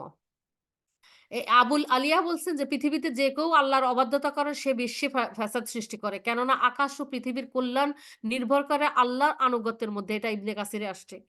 আকাশ এবং আসমান জমিনে সমস্ত কল্যাণ আল্লাহ নিচে জমিনে যদি মানুষ আল্লাহর আনুগত্যের মধ্যে থাকে তাহলে উপর থেকে আল্লাহ কল্যাণের দ্বার, রহমত দ্বার খুলে দেন। হ্যাঁ, তো এজন্য বলা হয়েছে যে পৃথিবীতে আল্লাহর একটি দণ্ডবিধি বাস্তবায়িত হওয়া 40 রাত্রি বৃষ্টি হওয়ার চাইতে উত্তম। সুবহানাল্লাহ, আলহামদুলিল্লাহ, আল্লাহু আকবার। এটা ইবনে মাজা মিসকাতে আসছে, দণ্ডবিধি সমূহ অধ্যায়ে আসছে। হ্যাঁ, এই দণ্ডবিধি কি হলো, দুষ্ট মানুষদেরকে পাপাচার থেকে বিরত রাখার জন্য আল্লাহ কখনো কখনো শাস্তির সম্মুখীন করেন। হ্যাঁ, যাতে আসমান ও জমিনে মানে পাপাচারটা কমে যায়, আল্লাহর রহমত বরকত ইয়ে প্রসারিত হয়, বর্ষিত হইতে পারে। তো বলছে যে অনেকের ধারণা যে পৃথিবীতে পাপ করলে কেবল পৃথিবীতেই তার প্রভাব পড়ে, আকাশে নয়। না, এ কথা ঠিক নয়। তার প্রমাণ হলো যেমন বার্ড ফ্লু, এই যে বিভিন্ন ফ্লুর কথা, এইডস, তারপর অনাবৃষ্টি, অতিবৃষ্টি, ওখানে আসমান থেকে জমিনে কোনো পাপ করলে ওটার প্রভাব আসমানে পড়ে, আসমান থেকে আল্লাহ সেভাবে রিয়াকশন করেন। হ্যাঁ, অনাবৃষ্টি হয়, অতিবৃষ্টি হয়, ঝড় জলোচ্ছ্বাস, আবহাওয়া তারতম্য হয়। হ্যাঁ, তারপরে ইয়ে বেশি বেশি উত্তাপ। হ্যাঁ, এই যে গরমের সময় অনেক গরম, তারপর অনেক ঠান্ডা, এগুলো সবকিছু। হ্যাঁ, সবকিছু বলছে পৃথিবীতে মানুষের কৃতকর্মের ফলে যা আকাশ থেকে বর্ষিত হয় এটা আমাদের অলক্ষ্যে অলক্ষ্যে হয়, আমরা জানি না কিভাবে হচ্ছে। আর বলছে যে এই যে দুর্নীতি সবকিছু মানুষ সর্বত্র করে যায়, যখন একটু বিপদে পড়ে, এটা মানুষের স্বভাব। হ্যাঁ, যে তখন আল্লাহকে ডাকা শুরু করে, কিন্তু যখন বিপদ থেকে সে বের হয়ে আসে তখন সে ভুলে যায়। হ্যাঁ, তারপরে বলছে যে এই জন্য একটা হাদিসে আসছে, বুখারী রিকক অধ্যায়ে আসছে, মুসলিম জানায় যে অধ্যায়ে আসছে যে যখন একজন পাপাচারী মারা যায় তখন মানুষ, জনপদ, গাছপালা ও পশুপক্ষী সবাই স্বস্তি লাভ করে, তখন আল্লাহর কাছে শুকরিয়া আদায় করে একে যখন নিয়ে যায়। হ্যাঁ, তো আল্লাহর এই যে সায়েন্সে বলে না, every action has a reaction, প্রত্যেক ক্রিয়ার একটা প্রতিক্রিয়া আছে। পৃথিবীতে মানুষ যখন কোনো সুন্দর কথা বলে, সুন্দর কাজ করে, তার যেমন সুন্দর প্রতিক্রিয়া হয়, তেমনি কোনো মন্দ কাজ করলে তারও প্রতিক্রিয়া হয়। তবে এগুলোর বাস্তবায়ন ও স্থায়িত্ব আল্লাহর ইচ্ছা অনুযায়ী হয়। হ্যাঁ, যেমন ধরেন পিতামাতার সামনে কোনো সন্তান অন্যায় করলে পিতামাতা যেমন দুঃখিত হয় কিন্তু প্রতিশোধ নেয় না সাথে সাথে, তবে অনেক সময় বেশি বাড়াবাড়ি করলে তখন তারা কঠোর হন। এরকমই হয়। আল্লাহ অনেক সময় দেখেন না, পাপ করলে সাথে সাথে আল্লাহ শাস্তি দেন না। বলছে যে অনেক সময় বাবা মা যখন আর কন্ট্রোল করতে পারে না, মাদকাসক্ত সন্তানকে পুলিশের হাতে তুলে দেন, তখন তারা কড়া হয়ে যান। হ্যাঁ, তারপরে এরকম ভাবে বলা হয়েছে বান্দা কোনো অন্যায় করলে আল্লাহ নাখোশ হন কিন্তু অধিকাংশ সময় ক্ষমা করে দেন, পাকড়াও করেন না, প্রতিশোধ নেন না। কিন্তু অবাধ্যতার সীমা ছাড়িয়ে গেলে তখন তিনি মাঝে মধ্যে শাস্তি নামিয়ে আসেন। এখানে বলা হয়েছে যে আল্লাহ কখনো কখনো লঘু শাস্তি দিয়ে আল্লাহ মানুষকে ফিরিয়ে আনার জন্য সুযোগ করে দেন। হ্যাঁ, তো যাতে মানুষ বুঝে যে আহারে আমি এই অন্যায় করেছি, আর কোনোদিন এই অন্যায় করবো না, আল্লাহর কাছে তওবা ইস্তেগফার করে ফিরে আসে। এই যে শাস্তি আল্লাহ দেন, এটাকে আমরা বলি আল্লাহর গজব। গজব যেখানে নাজিল হয় আল্লাহ তখন সেখান থেকে রহমত তুলে নেন। রহমত তুলে নেওয়ার নামই হলো গজব, শাস্তি নেমে আসে। হ্যাঁ, আল্লাহর শাস্তি দুই জায়গায় বলছে যে যখন মানুষ ইস্তেগফার করে তখন কিন্তু আল্লাহর শাস্তি আসতে পারে না। হ্যাঁ, আর যদিও কিছু আসে সেটা মানে যে ভয়াবহ শাস্তির আসার কথা সেটা রোধ হয়ে করে যায়। হ্যাঁ, ওই যে রাসূল সাল্লাল্লাহু আলাইহি ওয়াসাল্লাম থাকা অবস্থায় বলছে যে কাফের মুশরিকরা বলতো, ওই যে আবু জাহেল বলছে যে যদি আমরা অপরাধ করে থাকি তাহলে এখন আসমান থেকে আমাদের উপর পাথর নিক্ষেপ করতে বলো, হোক এগুলা। তখন আল্লাহ বলছেন যে আপনি যেখানে আছেন সেখানে আল্লাহ গজব নাজিল করবেন না। আর এই জন্য বলছে যতক্ষণ রাসূল সাল্লাল্লাহু আলাইহি সাল্লাম ছিলেন আর যতক্ষণ মানুষ ইস্তেগফারের মধ্যে থাকবে ততক্ষণ আল্লাহর গজব নেমে আসবে না। কারণ সে নত হয়ে আল্লাহর কাছে সারেন্ডার করেছে, নিজের কৃতকর্মের জন্য অনুতাপ অনুশোচনা করছে। সেজন্য ইস্তেগফার কিন্তু খুবই পাওয়ারফুল একটা ব্যাপার, হ্যাঁ? আল্লাহর কাছে নত হওয়া, সারেন্ডার করা, হ্যাঁ? তারপরে অনুতাপ অনুশোচনা করা। আর আল্লাহ তাকেই অনুতাপ অনুশোচনা করার তৌফিক দেন যাকে আল্লাহ ক্ষমা করতে চান। তাইলে এই সুযোগের অম অ অপব্যবহার করা উচিত না, অবহেলা করা উচিত না। মৃত্যু যে থাক আজকে শয়তান বলে থাক, করছো অল্প একটু পাপই তো করছো, বেশি তো করো নাই। কত মানুষ কত বেশি গুনাহ করে। তারপরে আবার যে তোমার তো কত নেকি আছে, কত মানুষ এত নেকি করতে পারে না। আবার কত মানুষ তোমার চেয়ে এত বেশি পাপ করে আছে। কই আল্লাহ তো তাদেরকে কোনো পাকড়াও করতেছে না। তোমাকেও করবে না। দরকার কি এত ইস্তেগফার করা, এত কিছু করার? তার চেয়ে এনজয় করো। এরকম করে সুবহানাল্লাহ, আলহামদুলিল্লাহ। তখন এই ইস্তেগফারে তার তার গুনাহ মাফের পথ রুদ্ধ করে দেয়, নতুন গুনাহের দিকে ধাবিত করায়, আরো বড় গুনার দিকে নিয়ে নিয়ে যায় সেজন্য। আর এটা তখন তখন কিন্তু মানুষ ইস্তেগফার না করলে, তওবা না করলে একেবারে আল্লাহর অবাধ্যতার পজিশনে থাকে। ওই অবস্থায় যদি আল্লাহর কাছে চলে যায় তাহলে চিন্তা করেন একটা আল্লাহর অবাধ্যতার মধ্যে দিয়ে চলে যাওয়ার পরিণতি কি? অবাধ্যদের জন্য আল্লাহ বলেই দিয়েছেন যে তাহাদের এই গন্তব্যস্থল জাহান্নাম নয় কি? উদ্ধত অহংকারীদের গন্তব্যস্থল জাহান্নাম নয় কি? আল্লাহ অনেক জায়গায় কোরআনের অনেকগুলি আয়াতে বলেছেন, স্মরণ করিয়ে দিয়েছেন। তাহলে যেন আল্লাহর বিধিবিধান দেখে যেন আমরা উদ্যত না হই। যারা আমি করতে পারব না, আমার দ্বারা সম্ভব না। কিভাবে এত এত শৃঙ্খলার মধ্যে থাকে? কোনো এনজয় করা যায় না, কোনো কিছু করা যায় না। এত মানলে হয় নাকি? পারব না। এরকম অনেকে বলে, মানব না, করব না। এরকম করে অহংকার করে। কি হবে? কিছুই হবে না। কই? এত কাফের মুশরিক দুনিয়া পৃথিবীতে আল্লাহকে মানতেছে না। কিন্তু নাউজুবিল্লাহ, নাউজুবিল্লাহ। তাদের তো কিছু হচ্ছে না, নাউজুবিল্লাহ। কিন্তু আল্লাহ তো অপেক্ষা করছেন। প্রত্যেকের জন্য আল্লাহ একটা সীমা নির্ধারণ করে রেখেছেন এবং সময়ে তাদেরকে ধরবেন। তো বলছে পৃথিবীতে আল্লাহর গজব নাজিলের বিধান হলো প্রধান ২ টি। একটা হলো বান্দার অন্যায়কৃত কর্মের জন্য ফলাফল দিয়ে থাকেন আল্লাহ। কিছুটা দুনিয়াতে দিয়ে থাকেন, হ্যাঁ? আবার দ্বিতীয়টা হলো প্রতিটি অন্যায় কর্মের সাথে প্রতিশোধ না নিয়ে বান্দাকে তওবা করার অবকাশ দেন দেন আম অথবা তওবা না করলে তারপরে শাস্তি আসে। দেখেন না অনেক সময় মানুষকে সে বুঝতে পারে না, নিজের অপরাধ স্বীকার করে না। তখন আল্লাহ আরো বেশি ভয়াবহ শাস্তির দিকে নিয়ে যান, হ্যাঁ? সেজন্য আল্লাহ বলছেন, তোমাদেরকে যেসব বিপদ-আপদ স্পর্শ করে সেগুলি তোমাদের কৃতকর্মের ফল। তবে অনেক পাপ আল্লাহ এমনিতেই ক্ষমা করে দিয়ে থাকেন। সূরা শুরার ৩০ নম্বর আয়াতে আছে। তো আরেকটা বিধি আছে আল্লাহর। সেটা হলো ১ম এ ছোট, ছোট আযাব পাঠিয়ে বান্দাকে হুঁশিয়ার করা। তারপর বড় আযাব নাজিল করা। হ্যাঁ, বড় এই যে ১ম এ একটু অসুস্থতা, একটু কষ্ট, একটু প্রতিকূলতা, আমরা যেন এটা থেকে বের হয়ে মনে না করি যে আর সব সব চলে গেছে। আর কিছু আসার নাই। এটা একটা সংকেত। আরো ভয়াবহ কিছু থাকতে পারে। সুতরাং আনুগত্যের পরাকাষ্ঠায় নিজেকে আবদ্ধ করতেই হবে শৃঙ্খলে, হ্যাঁ? আল্লাহ তো ওই পাপের পথ পরিহার করতেই হবে। না হলে যে আযাব আসবে সারা পৃথিবীর, আল্লাহ যাকে শাস্তি দিবেন সারা পৃথিবীর মানুষ একত্রিত হয়ে, দানব-মানব একত্রিত হয়ে তাকে সেই শাস্তি থেকে বাঁচাতে পারবে না, হ্যাঁ? তারপরে আল্লাহ বলছেন, গুরুদণ্ডের পূর্বে অবশ্যই আমি তাদেরকে লঘুদণ্ডের আসাদন করাবো যাতে তারা ফিরে আসে। সূরা সাজদা ২১ নম্বর আয়াতে। এখন যেমন মুসার দাওয়াত কবুল না করা হঠকারী ফেরাউনের কাউমের উপর ২০ বছরে পরপর ৭ বারের অধিক গজব নাজিল হয়েছিল। কিন্তু ফেরাউন তার সভাসদমণ্ডলী এগুলিকে স্রেফ প্রাকৃতিক দুর্যোগ বলে উড়িয়ে দিয়েছে। অতঃপর বিরাট জনসমাবেশ ডেকে ফেরাউন বলে, আমি তো তোমাদেরকে মঙ্গলের পথ ভিন্ন অন্য কোন পথ দেখাই না। সূরা মুমিনে আসছে ২৯ নম্বর আয়াতে। আর আমি তোমাদের সর্বোচ্চ পালনকর্তা, নাউজুবিল্লাহ। ফেরাউন এটা না সূরা নাজিয়াতে বলা হয়েছে, হ্যাঁ? ৭৯ নম্বর সূরাতে ২৪ নম্বর আয়াতে, নাউজুবিল্লাহ। ফেরাউন নিজেকে মানুষের সৃষ্টিকর্তা দাবি করেনি, বরং পালনকর্তা দাবি করেছিল। কারণ সে রাজা হিসেবে জনগণের রুটি-রুজির ব্যবস্থা করত এবং তাদের লালন-পালন করত। তার উপরে যে কোনো পালনকর্তা আছে যিনি আলো দিয়ে, বায়ু দিয়ে, পানি দিয়ে, শস্য দিয়ে, ফলাদি দিয়ে সৃষ্টিকে লালন করছেন, সে জ্ঞান ফেরাউনের ছিল না। ফেরাউন নিজেই তো আল্লাহর সৃষ্টি। এই যে যা কিছু সে তো উছিলা মাত্র। আসল রিজিক দাতা তো আল্লাহ। আল্লাহর কাছ থেকে সবকিছু আছে। তাকে মাধ্যম করে আল্লাহ পৌঁছে দিয়েছেন। সে মনে করে সে দাতা। সে এজন্য পালনকর্তা বলে নিজেকে দাবি করেছিল। নাউজুবিল্লাহ। মুসা আলাহিসাল্লামের দেওয়া সে ওহির জ্ঞান ও বিধান সে গ্রহণ করে নাই, কেন তার এটা করলে তার স্বেচ্ছাচারিতা ব্যাহত হয়ে যাবে। ফলে সে অহংকার দেখায় ও তাতেই আল্লাহর গজব ত্বরান্বিত হয়। তার চূড়ান্ত অহংকারের শাস্তি আল্লাহ চূড়ান্ত ভাবেই দেন এবং তাকে তার সৈন্য সামন্ত সহ সদল বলে সাগরে ডুবিয়ে দেন। সূরা ইউনূসের ৯০ নম্বর আয়াতে আছে। আচ্ছা, মাজলুম মুসা ও ও হাজার হাজার নির্যাতিত বনে ইসরায়েল নিজেরা নাজাত পায় ও জালেম ফেরাউনের এই করুণ মৃত্যুর দৃশ্য স্বচক্ষে অবলোকন করে। হ্যাঁ, এটা সূরা বাকারার ৫০ নম্বর আয়াতে আসছে।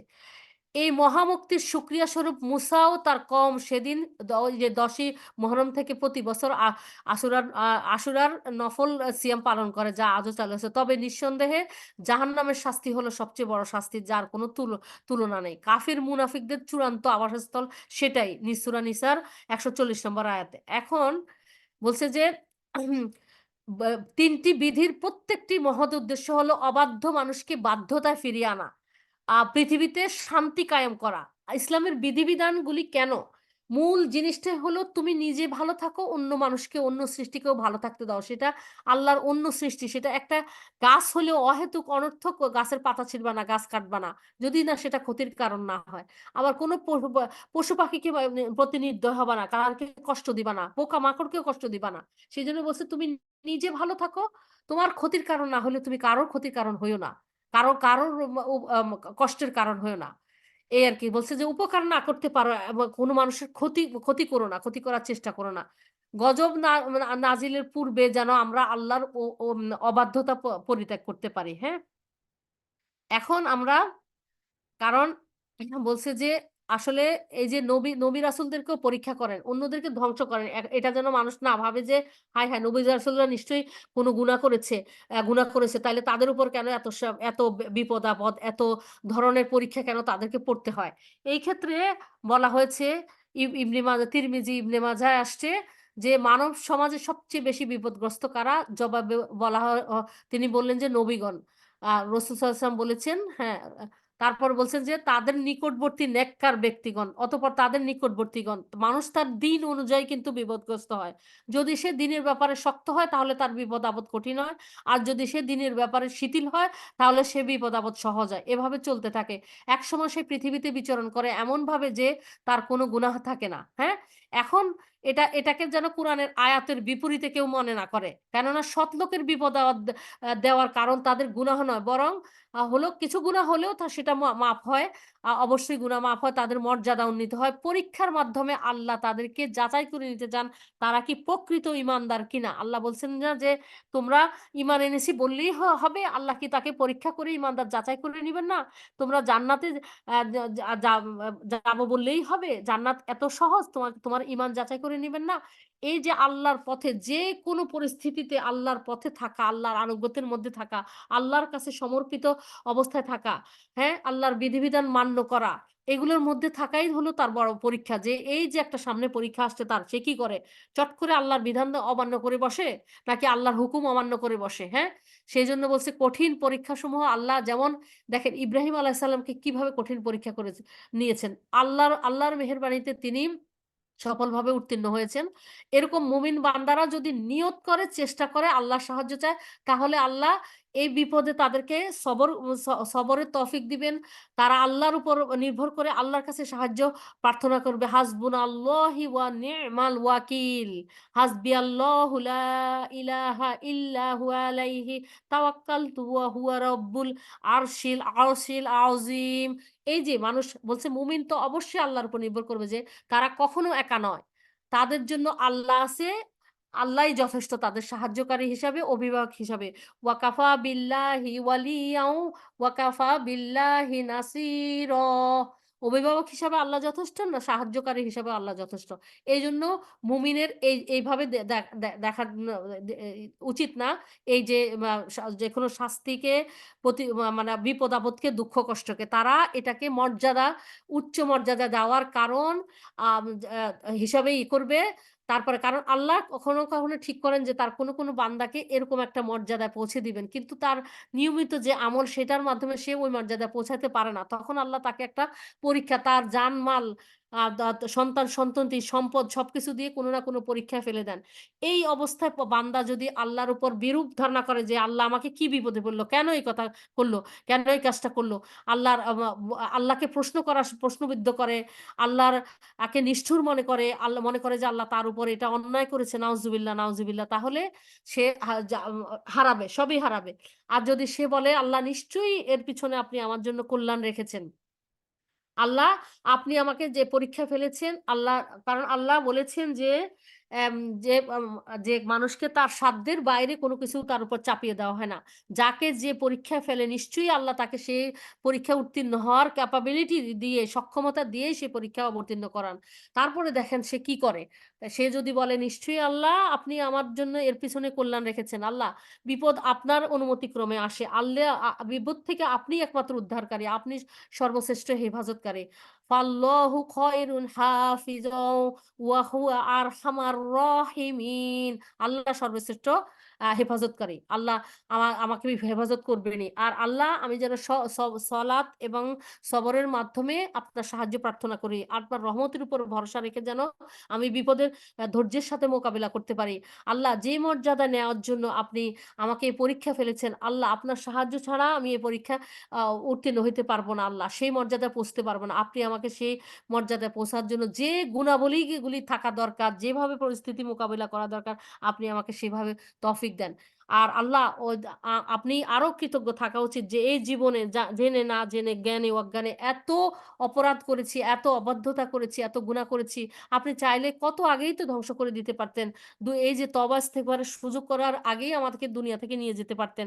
তারপরে আরো কত ভয়াবহ শাস্তি দিতে পারতেন। আল্লাহ সেগুলো না করে আল্লাহ আপনি আমাকে সময় দিয়েছেন, সুযোগ দিয়েছেন। আল্লাহ অল্প একটু শাস্তির মাধ্যমে আল্লাহ আমার অজানা গুনাহগুলি সমস্ত বরফ শীতল পানি দিয়ে যেরকম ধুয়ে দেয়, এরকমভাবে আমাকে ছোট বড় জানা অজানা সমস্ত গুনাহগুলি মাফ করে দেন আল্লাহ। আল আল্লাহুম্মা গফিরলি জম্বি কুল্লাহু দিক্কাহু ওয়া জিল্লাহু ওয়া আওয়ালাহু আখিরাহু ওয়া আলানিয়াতাহু ওয়া শাররুহু। সমস্ত গুনাহ জানা অজানা ছোট বড় ক্ষুদ্র এগুলা সমস্তগুলি আপনি ক্ষমা করে দেন।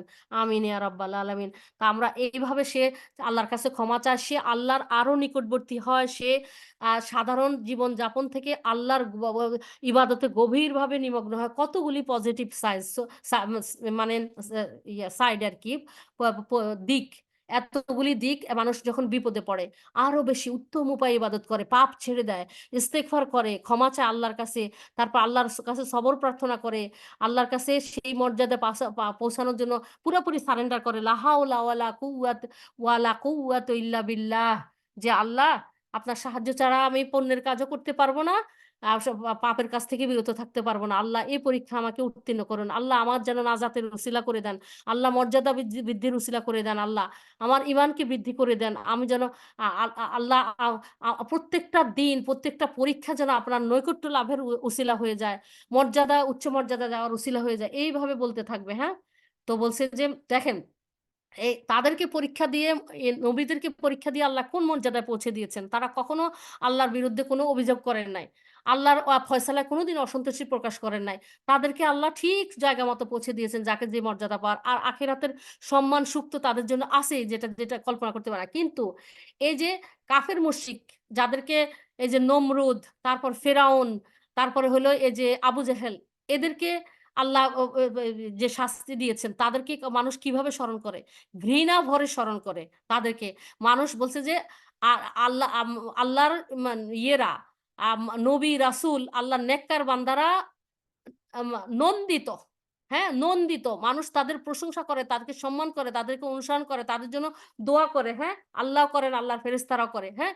আর যারা এরকম অবাধ্য আল্লাহর নাফরমান বান্দা, হ্যাঁ? আল্লাহর বিরুদ্ধাচরণকারী, উদ্যত, অহংকারী, তাদের কি হইছে? তারা ধিক্কৃত, নিন্দিত। এদের নাম এমন দেখেন আপনারা কোনদিন শুনবেন? এবং কাফের মুশরিকরাও কিন্তু তাদের নামে, যে নমরুদ, ফেরাউন, আবু জাহেল, কারো নাম শুনেছেন এ পর্যন্ত? এরা কিন্তু যতই তা তা তারা ওই দলে থাকুক, তবু এই ঘৃণিত নামগুলি, আল্লাহর শত্রুদের নামগুলি কোনদিন তারা রাখবে না তাদের সন্তানের নাম। কেউ রাখবে না। কেউ এগুলা কখনো রাজি হবে না। হ্যাঁ?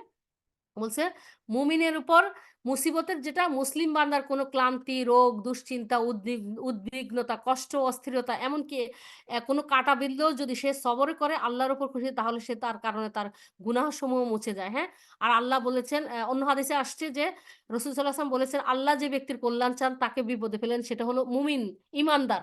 এখন আমি এটা দিয়ে বুঝে যাবেন যে আল্লাহ কার কল্যাণ চান। কে বিপদে আল্লাহর উপর অসন্তুষ্ট নন, কে বিপদে আল্লাহকে আঁকড়ে ধরে, আল্লাহর কাছে আশ্রয় খোঁজে, আল্লাহর কাছে তওবা করে, ফিরে আসে, পাপের জন্য অনুতাপ অনুশোচনা করে, যে কে অহংকারে, কে রাগকে ঝেড়ে ফেলে, কে আল্লাহর রাস্তায় দান সাদাকা করে, আরো বেশি ইবাদত বাড়িয়ে দেয়, সে বুঝবে যে তার কল্যাণ চেয়েছেন আল্লাহ বিপদের মাধ্যমে।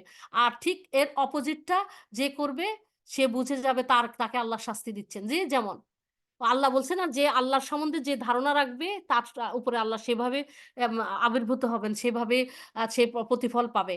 মুমিন বান্দা মনে করবে যে তার মর্যাদা বৃদ্ধির কারণ, গুনাহ মাপের কারণ, তার পুরস্কার প্রাপ্তির কারণ। হ্যাঁ, আর ও পাপী বান্দা মনে করবে আল্লাহ আমাকে কি শাস্তির মধ্যে ফেললেন, এটা কি করলেন আল্লাহ, নাউজুবিল্লাহ, সেরকম শাস্তি হয়ে তার জীবনে ধরা দিবে। তো বলছে যে মুমিন পুরুষ বা নারী জীবন, সন্তান, মালের উপর বিপদ-আপদ আসতেই থাকবে। অবশেষে আল্লাহর সাথে সে সাক্ষাৎ করবে এমন অবস্থায় যেন তার আমলনামায় কোনো পাপ না থাকে। সেজন্য এই যে যারা আল্লাহর পথে আছেন তাদের উপরে যত বিপদ, শারীরিক, মানসিকভাবে, অর্থনৈতিকভাবে, সামাজিকভাবে, পারিবারিকভাবে যত নির্যাতন চলছে, আপনারা হতাশ হবেন না, নিরাশ হবেন না। আল্লাহর রজ্জু শক্ত করে ধরুন। আল্লাহর তাকওয়ার প্রাচীরে নিজেদের চিন্তা, চেতনা সবকিছুকে, কর্মকে ঢেকে বেঁধে রাখুন, সীমাবদ্ধ করে রাখুন। ইনশাআল্লাহ, ইনশাআল্লাহ, ইনশাআল্লাহ আল্লাহ এ দুনিয়াতে যে মূল্য দিচ্ছেন, যে চোখের পানি এখন ঝরতেছে, এর যথাপযুক্ত মূল্যায়ন আল্লাহ করবেন। এর পুরস্কার আল্লাহর কাছে পাবেনই। চড়া মূল্য আল্লাহর কাছে পাবেন, চরম মূল্য পাবেন ইনশাআল্লাহ, ইনশাআল্লাহ আমরা পাবো আল্লাহর। আমাদের রব সত্য, ওয়াদা রক্ষাকারী, সত্যবাদী, আল্লাহর চেয়ে বড় সত্যবাদী, প্রতিশ্রুতি রক্ষাকারী, ওয়াদা রক্ষাকারী কে হতে পারে? কেউ হবে না। না চাইতে যিনি এত কিছু দিচ্ছেন বিনা যোগ্যতায়, হ্যাঁ, বিনা হকে, হ্যাঁ, তাহলে তিনি করার পর যেখানে তিনি প্রতিশ্রুতি দিয়েছেন তিনি তো সেটা রাখবেনই। এই জন্যই বলেছেন যে কিয়ামতের দিন যখন দেওয়া হবে, তিনি যে মালিক ইয়াউমিদ্দিন, মহান বিচারক, তিনি গুনাহের জন্য নির্দিষ্ট একটা শাস্তি দিবেন, কিন্তু নেকির জন্য কমপক্ষে 10টা রিওয়ার্ড তিনি দিবেন। কখনো কখনো 700 গুণ দিবেন, কখনো কখনো বান্দার এখলাস, একনিষ্ঠতা, যেটা ভালোবাসা এবং প্রতিকূল পরিস্থিতির কারণে আল্লাহ অগণিত বেহিসাবি সওয়াবও দিতে পারেন। এই যে বিপদগ্রস্ত মানুষ, কষ্টে নিমজ্জিত মানুষ সর্ব অবস্থায় যে আলহামদুলিল্লাহ বলে অন্তরের অন্তঃস্থল থেকে হৃদয়ে ধারণ করে, আলহামদুলিল্লাহ মুখে উচ্চারণ করে এবং কাজে প্রমাণ করে, তাদের জন্য বেহিসাবি সওয়াব। মন্দের বিপরীতে যারা ভালো করে তাদের জন্য দ্বিগুণ সওয়াব। হ্যাঁ, তো সবরের এই জন্য আমাদের যেমন উদ্যত অহংকারীদেরকে, বিনয়ীদেরকে আল্লাহ মর্যাদা উন্নত করে দিবেন, সম্মানিত করবেন। দুনিয়ার আজকে যেসব অহংকারীরা ক্ষমতা পেয়ে, সম্পদ পেয়ে এখন মানুষ জ্ঞান করছে না, আল্লাহর বিধিবিধানের তোয়াক্কা করছে না, পরোয়া করছে না, আল্লাহকে ভয় পাচ্ছে না, সেই দিন তারা মানে বিলিয়ন বিলিয়ন সৃষ্টির সামনে কিভাবে আল্লাহ তাদেরকে লাঞ্ছিত করবে, অপমানিত করবে, ভয়াবহ শাস্তি দিবে। আর যাদেরকে নেগলেক্ট করা হয়েছে, যাদের জীবনের অধিকার থেকে বঞ্চিত করা হয়েছে, তারা সেদিন সম্মানিত হবেন, মর্যাদাশীল হবেন, সুখের রাজত্বের অধিকারী হবেন।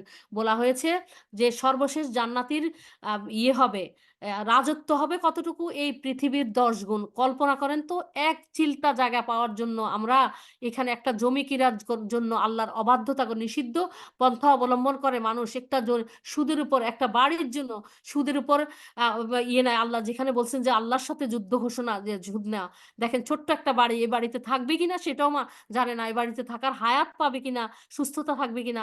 এরকম বলা হয়েছে যে এক ব্যক্তি বিদেশে থেকে এত কষ্ট করে কি করেছে, অনেক টাকা পাঠিয়েছে, সে অ্যাপার্টমেন্ট, রিচ এলাকায় অ্যাপার্টমেন্ট করেছে, সেখানকার ফার্নিচার ওই উত্তম, মানে ওই এলাকার পশ এরিয়ার উপযোগী ফার্নিচার ওরকম করেছে একেবারে। তারপরে হঠাৎ করে দেখা গেছে সে বাড়ি ওঠার আগে সে দেখা যায় নিয়মিত মসজিদে যাওয়া শুরু করছে। জিজ্ঞেস করছে, ভাই আপনাকে তো কখনো মসজিদে দেখতাম না, আর এখন মসজিদে আসতেছেন, মাশাআল্লাহ, আলহামদুলিল্লাহ, খুশি হয়ে গেছেন, কিন্তু আপনি আপনার বাড়িতে অ্যাপার্টমেন্টে উঠতেছেন না কেন? তখন দীর্ঘ নিঃশ্বাস ছেড়ে বলছেন যে যেখানে আরো আগেই যাওয়া উচিত ছিল, এখন সেখানে যাওয়া শুরু করেছি, যেখানে মানে যেটা আসলে তার জন্য নির্ধারিত না। সেটা বললো যে জীবনের যত উপার্জন, সব দুনিয়ার ক্ষণস্থায়ী দুনিয়ার এই বাড়ির পিছনে সেই সাথে সুদ নিয়ে, সুদের উপর টাকা নিয়ে বিলাসবহুল অ্যাপার্টমেন্ট করেছে। কিন্তু যখন তার একটা রোগ ধরা পড়েছে ক্যান্সার জাতীয় কিছু, এখন তার কোনো টাকা নাই। ওষুধ কেনারও টাকা নাই। সব ফার্নিচার শেষ টাকাগুলি ওর ফার্নিচার ওই এই অ্যাপার্টমেন্ট সাজানোর কাজে ব্যয় করেছে। তখন বলেছে যে এখন ওই সম্পদ বিক্রি করে সব বিক্রি করে দিতে হবে তার চিকিৎসার জন্য। কারণ কি তার এখন ওগুলা উপভোগ করার মানসিকতা তার নাই শরীরের কষ্টে। এখন শুধু আল্লাহর কাছে ৫ ওয়াক্ত নামাজের ধর্ণা দিচ্ছে যে কিসের পিছনে ঘুরছে কত ক্ষণস্থায়ী দেখেন। এই যে অনিশ্চিত, এই যে বাড়ি অ্যাপার্টমেন্ট করলো, ফার্নিচার সবকিছু করলো, ভোগ করার নিশ্চয়তা আছে? এমন একটা অসুখ হয়ে গেল, সব অর্থহীন হয়ে গেল। এখন বিক্রি করে সেটার চিকিৎসা করতে পারে। তবুও সে সব কিছু বিক্রি করে যে টাকা পাবে সেটা দিয়ে চিকিৎসা করলেও কি তার পরিপূর্ণ সুস্থতার নিশ্চয়তা আছে? সে কি বেঁচে থাকবে? অমর হয়ে থাকবে? তাহলে এই জিনিসগুলো যে আল্লাহর সন্তুষ্টির উদ্দেশ্যে যদি ব্যয় করত, হ্যাঁ, মানুষের ন্যূনতম যেটা দরকার সেটা রাখবে। কিন্তু দুনিয়ার সাথে আল্লাহ বলছে, "তোমরা সেই জান্নাতের জন্য প্রতিযোগিতা করো। সৎকর্মে লেগে পড়ো। যার আ ইয়ে হবে আসমান জমিন যার প্রশস্ততা হবে।" সেই জান্নাতের কথা ভুলে গিয়ে এই দুনিয়ার ছোট্ট জায়গায় একটা ঘর, একটা অ্যাপার্টমেন্টের জন্য কি না করেছে, কিভাবে আল্লাহর বিধান লঙ্ঘন করেছে, কি বেপরোয়া জীবন যাপন করেছে, সব বিধিবিধানকে বেপরোয়াভাবে লঙ্ঘন করেছে। সেজন্য বলেছে যে, যে এই যে আমরা পরীক্ষার মধ্যে পড়ি, তখন বুঝে যাই যে কি করা উচিত ছিল। তবুও আল্লাহর মেহেরবানি যে সে জীবদ্দশা বুঝতে পেরেছে। যদি এই অবস্থায় মৃত্যু আসতো, এখন মসজিদের দিকে ফিরে এসেছে। এই যে তাকে আল্লাহ একটা অসুস্থতা দিয়ে তার আ য তার কর্মপন্থা যে ভুল ছিল, তার গোল ছিল দুনিয়া, আখেরাত না। সেটা বুঝে সে আল্লাহর দিকে ফিরে এসেছে। এখন তওবা ইস্তেগফার করে সে আল্লাহর কাছে ফিরে যেতে পারবে। আলহামদুলিল্লাহ, যাদেরকে আল্লাহ মৃত্যুর আ আ আগে শাস্তি দিয়ে তাদের দিকে ফিরিয়ে আনেন। আল্লাহ যেন আমাদের প্রত্যেকটা কষ্ট নাজাতের উসিলা করেন, গুনাহ মাফের উসিলা করেন। আমিন ইয়া রাব্বাল আলামিন। এখন আমরা মুসার জাতি কিভাবে কি ইয়ার মধ্যে একটুখানি করব। শায়েখ আসা পর্যন্ত বলবো ইনশাআল্লাহ। বলছে যে কাউমে মুসার জাতিরা কি তাদের উপর কি ধরনের অবাধ্যতা, যেহেতু এখানে তার অবাধ্যতার উদ্যত হওয়ার কথা বলা হয়েছে, তখন আমরা শুধু ওইটুকুই বলবো ইনশাআল্লাহ। কওমে কওমে ফিরাউন, হ্যাঁ? কওমে ফিরাউনরা কিরকম উদ্যত ছিল, হ্যাঁ? তারপরে বলছে যে আম ফিরআউন ছিল সে সময়ের ম ম ইয়ে মিশরের রাজাদের উপাধি। যেই রাজত্ব করত রাজা ছিল তাদের সবাইকে ফিরআউন নামে উপাধি দিত। হযরত ইউসুফ আলাইহিস সালামের অনেক পরে এরা ক্ষমতায় আসে এবং শিরক ও কুফরিতে লিপ্ত হয়। ইউসুফ আলাইহিস সালামের সময় কেনান থেকে মিশরে হিজরতকারী সম্মানিত বনু ইসরাইলকে এরা সেবক ও দাস শ্রেণীতে পরিণত করে। ফিরআউন সংখ্যাগরিষ্ঠ কিবতীদের হাতে আ উম আ রেখে সংখ্যা ও আ লঘিষ্ঠ বনু ইসরায়েলদের উপর জুলুমের চূড়ান্ত করে। মজলুম স্বজাতি বনু ইসরায়েলদের উদ্ধার এবং ফেরাউন ও তার কওমের হেদায়েতের জন্য মুসা আলাইহিস সালামকে আল্লাহ সেখানে নবী করে পাঠান। ফেরাউন ও তার উদ্ধত মন্ত্রীরা মুসা ও হারুনের দাওয়াত প্রত্যাখ্যান করে। অবশেষে ফেরাউনের জাদুকরের সাথে শক্তি পরীক্ষায় উত্তীর্ণ হওয়ার পর ইসরায়েলি বর্ণনা অনুযায়ী মুসা আলাইহিস সালাম ২০ বছর মিশরে অতিবাহিত করেন এবং মিশরবাসীকে আল্লাহর পথে দাওয়াত দিতে থাকেন। কিন্তু ফিরআউনের উদ্যত ও অহংকারের কোনরূপ ব্যত্যয় ঘটে না ঘটেনি, হ্যাঁ? তার কওমের উপর নানাবিধ আল্লাহর গজব আসে, হ্যাঁ? একে আসতে থাকে, যেমন দুর্ভিক্ষ হয়। তারপরে এক না দুর্ভিক্ষ হয়, তারপর প্লাবন হয়। পঙ্গপাল, পোকামাকড় দিয়ে আল্লাহ তাদেরকে শাস্তি দেন। উকুন দিয়ে শাস্তি দেন, ব্যাঙ দিয়ে, রক্ত দিয়ে, হ্যাঁ? তারপর প্লেগ, মহামারী ইত্যাদি দিয়ে। প্রতিটি গজব আসার পরে ফিরআউনের লোকজন মুসা আলাইহিস সালামের কাছে গিয়ে ক্ষমা চায় ও দোয়া করতে বলে। এখানে আরেকটা কথা বলি। আল্লাহ সুবহানাহু ওয়া তাআলা কি যেন আ আ ইয়েকে মুহাম্মদ সাঃ সাল্লামকে উম্মতকে কত সৌভাগ্যশীলদের অন্তর্ভুক্ত করেছেন। সুবহানাল্লাহ, আলহামদুলিল্লাহ, আল্লাহু আকবার। হায়াত পায়নি অত, কিন্তু আল্লাহ নেক অর্জনের যে সুযোগ করে দিয়েছেন। যেমন সবে কদরের মতো রাত্রি দিয়েছেন। সুবহানাল্লাহ, আলহামদুলিল্লাহ, আল্লাহু আকবার। জুমুয়ার নামাজ, হ্যাঁ? প্রতি কদমে বছরব্যাপী সারারাত ইবাদত করার এবং সারা ১ বছর, হ্যাঁ? ১ বছর নফল রোজা রাখার সওয়াব প্রতিটা স্টেপে জুমার নামাজে। সুবহানাল্লাহ, আলহামদুলিল্লাহ, আল্লাহু আকবার।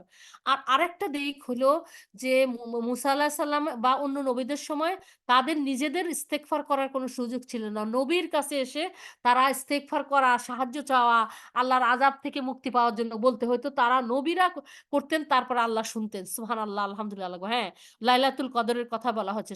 সরি, শবে কদর না, আস্তাগফিরুল্লাহ। শবে কদর বলতে লাইলাতুল কদর, এটা হলো শবে বরাত না, বুঝছেন? শবে কদর বলতে বরাত যেটা, যেটার কোনো অস্তিত্ব নাই। কিন্তু এটা হলো কদর। কদরের রাত, র রা লাইলাতুল কদর হলো কদরের রাত। হ্যাঁ? তাইলে এই কদর যেটার কথা বলা হয়েছে, এত বড় সৌভাগ্য দিয়েছেন ইনশাআল্লাহ। আলহামদুলিল্লাহ, আলহামদুলিল্লাহ। আর ওই যেটার কথা বলা হয়েছে, এই যে কিছু দরকার হলে তারা নবীর কাছে ছুটে আসতো। যে আমাদের জন্য আল্লাহর কাছে ক্ষমা চান। আমাদের পক্ষ থেকে ত আমরা তওবা করছি। আমাদের পক্ষ থেকে আল্লাহর কাছে আমাদের তওবা পৌঁছে দেন বা আল্লাহর কাছে বলেন। তারপরে আমাদেরকে এই শাস্তি থেকে আল্লাহর কাছে, আর আমাদেরকে আল্লাহ কি করেছেন, সুবহানাল্লাহ, আলহামদুলিল্লাহ, আল্লাহু আকবার। দিনে ৫ বার আল্লাহ ম্যান্ডেটরি করে দিয়েছেন আল্লাহর কাছে ধর্ণা দিয়ে নিজেদের দুনিয়া আখিরাতের সমস্ত চাওয়াগুলি চেয়ে নেওয়ার জন্য। সেজদা সবচেয়ে আল্লাহর নৈকট্য লাভের অবস্থায় আমরা যেন আমাদের জীবনের চাওয়াগুলি, আখিরাতের জন্য চাওয়াগুলি, কষ্ট মুক্তি, শান্তি লাভের জন্য, হ্যাঁ? সবকিছু যেন আমরা চেয়ে নিই। বারবার আল্লাহর কাছে যেন আমরা স্মরণ করি যে আল্লাহর কাছেই চাইতে হবে। আমাদের একমাত্র চাওয়ার জায়গা, পাওয়ার জায়গা হলো আমাদের রবের আশ্রয়স্থল। সেজন্য আল্লাহ দিনে ৫ বার তার কাছে ধর্ণা দেওয়ার ব্যবস্থা করে দিয়েছেন। অথচ অনেক সময় আমরা বার্ডেন মনে করি এটাকে। হায়, হায়! আমাদের জন্য কিরকম সৌভাগ্যের দ্বার আল্লাহ উন্মোচন করে দিয়েছেন, যেটা অন্য নবীদের উম্মতরা পায়নি। আর আমরা এটাকে বার্ডেন মনে করি। আল্লাহ আমাদেরকে ক্ষমা করুন। এটা আমাদের জন্য কত বড় সৌভাগ্য, কত বড় আল্লাহর নেয়ামত, কল্পনা করা যায়? একক মিটিং এ আমরা আছি। আমরা কাউকে মাধ্যম ধরতে হয় না যে হে অমুক, আ আ আমার জন্য আল্লাহর কাছে একটু ক্ষমা চান। আমরা সরাসরি আল্লাহর কাছে ক্ষমা চাইতে পারি। সরাসরি আল্লাহর কাছে আমাদের চাওয়া পাওয়াগুলি পেশ করতে পারি। সুবহানাল্লাহ ওয়ালহামদুলিল্লাহি ওয়া লা ইলাহা ইল্লাল্লাহু আল্লাহু আকবার। সুবহানাল্লাহি ওয়া বিহামদিহি আদাদা খালকিহি ওয়া রিদা নাফসিহি ওয়া জিনাতা আরশিহি ওয়া মিদাদা কালিমাতিহি। আমরা যেন বুঝতে পারি এই নামাজকে এতটা গুরুত্বের সাথে, এত বড় নেয়ামত হিসাবে যেন আমরা নেই। প্রত্যেকটা নামাজকে যেন আমরা এমনভাবে আদায় করি, ধীর স্থিরতা, ইখলাসের সাথে বুঝে শুনে নামাজের ভিতরে কি কথাগুলির কি মিনিং, এগুলা বুঝে যে সূরাটা পড়তেছি, যে সেই সূরাটার কি মানে, এগুলা বুঝে একাত্ম হয়ে। কারণ দেখেন, নামাজে যখন আল্লাহু আকবার বলে তাকবীর তাহরিমা করে, তখন পৃথিবীর হালাল জিনিস হারাম হয়ে যায়। শুধু আল্লাহর সাথে কথোপকথনগুলি হালাল হয়ে যায়। হ্যাঁ? হ্যাঁ, হারাম, দেখেন, পৃথিবীর সব হালাল জিনিস তখন হারাম হয়ে শুধু আল্লাহর সাথে যে বৈঠক, কথোপকথন, সেটা হালাল করে দেন আল্লাহ। আর একক বৈঠক, চিন্তা করেন, আমরা পৃথিবীর নগণ্য একটা বান্দা আল্লাহর সাথে ওয়ান টু ওয়ান বৈঠকে আমরা মিলিত হই। সুবহানাল্লাহ, আলহামদুলিল্লাহ, আল্লাহু আকবার, আল্লাহু আকবার। আমাদের প্রশংসাটা দিয়ে যাওয়া উচিত। আমরা এরকম যেন তেনভাবে রুকু সিজদা মুরগির ইয়ের মতো ঠোকর দিয়ে যেন না উঠি। প্রত্যেকটা যে নামাজকে জীবনের শেষ নামাজ, প্রত্যেকটা রুকুকে সেজদাকে জীবনের শেষ রুকু সেজদা হিসাবে মূল্যায়ন করে ধীরে সুস্থে যে আল্লাহর কাছে সুযোগ পেয়েছি, এই সুযোগ আর নাও পেতে পারি, পরবর্তী রাকাত আর নাও পেতে পারি, পরবর্তী ওয়াক্তও আমার ভাগ্যে নাও জুটতে পারে। তাহলে সেইভাবে আল্লাহর সাথে কথোপকথন করে যেন আমার জাহান্নাম থেকে মুক্তির দলিল যেন আল্লাহ আমাদেরকে দিয়ে দিতে পারেন। আমাদেরকে যেন জান্নাতের মালিকানা, উত্তরাধিকারীর দলিল দিয়ে দিতে পারেন। সেই ব্যবস্থা করে আমরা যেতে পারি। সেই উসিলাগুলি আল্লাহর কাছে যেন পাঠিয়ে দিতে পারি। আ আ আল্লাহ আমাদেরকে সেই তৌফিক দান করুন। আমিন। তারপরে বলছি যে গজব, বলছে যে মুসা আলাইহিস সালামের কাছে গিয়ে তারা ক্ষমা চাইতে বলে আল্লাহর কাছে। তারপর গজব যেন তুলে নেন, আল্লাহ সেই দোয়া করতে বলে। তখন মুসা আলাইহিস সালাম আল্লাহর কাছে দোয়া করলে তখন আল্লাহ গজব তুলে নেন। তখন কি করে তারা? ১ বছরের মধ্যে আবার অবাধ্যতা শুরু করে। ফলে আবার গজব আসে। ফেরাউন ও তার মন্ত্রীরা গজব সমূহকে মুসার জাদু কিংবা স্রেফ প্রাকৃতিক দুর্যোগ বলে মনে করত। তাই এগুলোকে তারা কোনরূপ তোয়াক্কা করত না। ফলে তাদের জুলুম অব্যাহত থাকে। অবশেষে নেমে আসে চূড়ান্ত শাস্তি, এবং ফেরাউন ও তার অ সৈন্যদল একসাথে সাগরে ডুবে ধ্বংস হয়ে যায়। এখন আরেকটা জিনিস বলা হয়েছে যে ফেরাউনের কম, আমরা কিন্তু আমাদের চরিত্রে মুসলিমের চরিত্রে, নামধারী মুসলিম, তাদের চরিত্র কিন্তু এরকমই। যখন আল্লাহ বিপদে পড়ে তখন আল্লাহকে ডাকা শুরু করে। যখন কোনো কিছু আল্লাহর কাছে প্রয়োজন হয়, কিছু চাওয়া পাওয়া, স্বপ্ন দেখে, এটা চাই ওটা চাই, তখন আল্লাহর দিকে ধন্না দেয়। পেয়ে গেলে ভুলে যায়, আল্লাহর সাথে শরিক করে। বলছে না, সমুদ্রে তারা ঝড় উঠলে আল্লাহকে ডাকতে থাকে। তখন আল্লাহ যখন তাদেরকে পৌঁছে দেন তীরে, তখন তারা আল্লাহর সাথে শরিক করে। কিভাবে? আল্লাহর ড্রাইভারটা ভালো ছিল। হ্যাঁ, এই জাহাজের ইয়েটা ভালো ছিল। হ্যাঁ?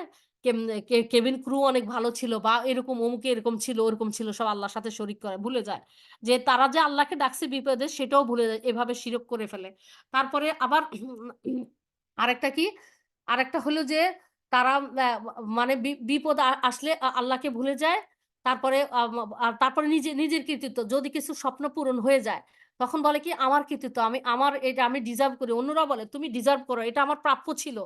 বা মানুষ অনেকেই পরিশ্রম করে, আল্লাহ কিন্তু সবাইকে দেন না।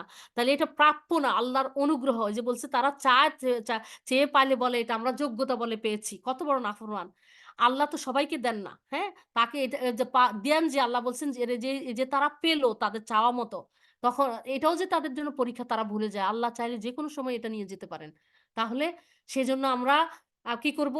মানে পাওয়াটাকে নিজের কৃতিত্ব না বলে আলহামদুলিল্লাহ রাব্বিল আলামিন, আল্লাহ আপনি দিয়েছেন বলে পেয়েছি আল্লাহ। এর মর্যাদা যেন রাখতে পারি। আল্লাহ আমাদেরকে শকরগুজার কৃতজ্ঞ বান্দাদের অন্তর্ভুক্ত করেন। আল্লাহ আমাদের নিয়ামতগুলি আমাদের ছিনিয়ে নিবেন না। আর আমরা যেন আপনার দেয়া নিয়ামতগুলি আপনার সন্তুষ্টির কাজে ব্যবহার করতে পারি। সেইভাবে আল্লাহর কাছে এভাবে দোয়া করতে হবে। কৃতজ্ঞ বিনয়ী হলে, শকরগুজার হলে আল্লাহ নিয়ামত আরো বাড়িয়ে দিবেন। সেজন্য আরেকটা জিনিস কি যেন বলতে চাইছিলাম? যে এই যে আপ উম আ কোনরূপ ইয়ে করত না, হ্যাঁ? উঠে গেলে এই যে তো আবার করত। মানুষের মধ্যে এই যে মুসলিম দের মধ্যে এই জিনিসগুলি যে অবাধ্যতা শুরু করে তখন তারা, হ্যাঁ? তারপরে বলছে যে তারা কি করে? এম প্রত্যেকটা এই যে বড় ইয়াদেরকে মানুষের কাছে ধন্না দেয় যে অমুকের মাধ্যমে তমুকের মাধ্যমে এভাবে শরিক করে ফেলে। তখন আমাদের মনে রাখতে হবে যে আমাদের কাও মধ্যেও কিন্তু এই চরিত্রগুলি আছে। যেমন ইয়ার কাছে যে শুক্রবার দিনের কথা দেখেন, আল্লাহ সুবহানাহু ওয়া তাআলা বলেছেন তোমরা জুমুয়ার দিনে সব দোকানপাট, ব্যবসা-বাণিজ্য সবকিছু বন্ধ করে আল্লাহর স্মরণে ছুটে যাও। মসজিদের পানে ছুটে যাওয়ার জন্য, জুমার সালাত আদায় করার জন্য।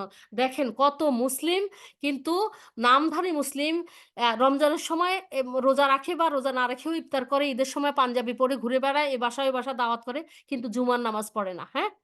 অন্য ৫ ওয়াক্ত নামাজ পড়ে না। তখন এই যে তারা দিনের পর দিন নামাজ না পড়ছে, এটা যে তারা শুধু সৌভাগ্য থেকে বঞ্চিত হচ্ছে তা না, অবাধ্যতা করতেছে আল্লাহর আদেশ।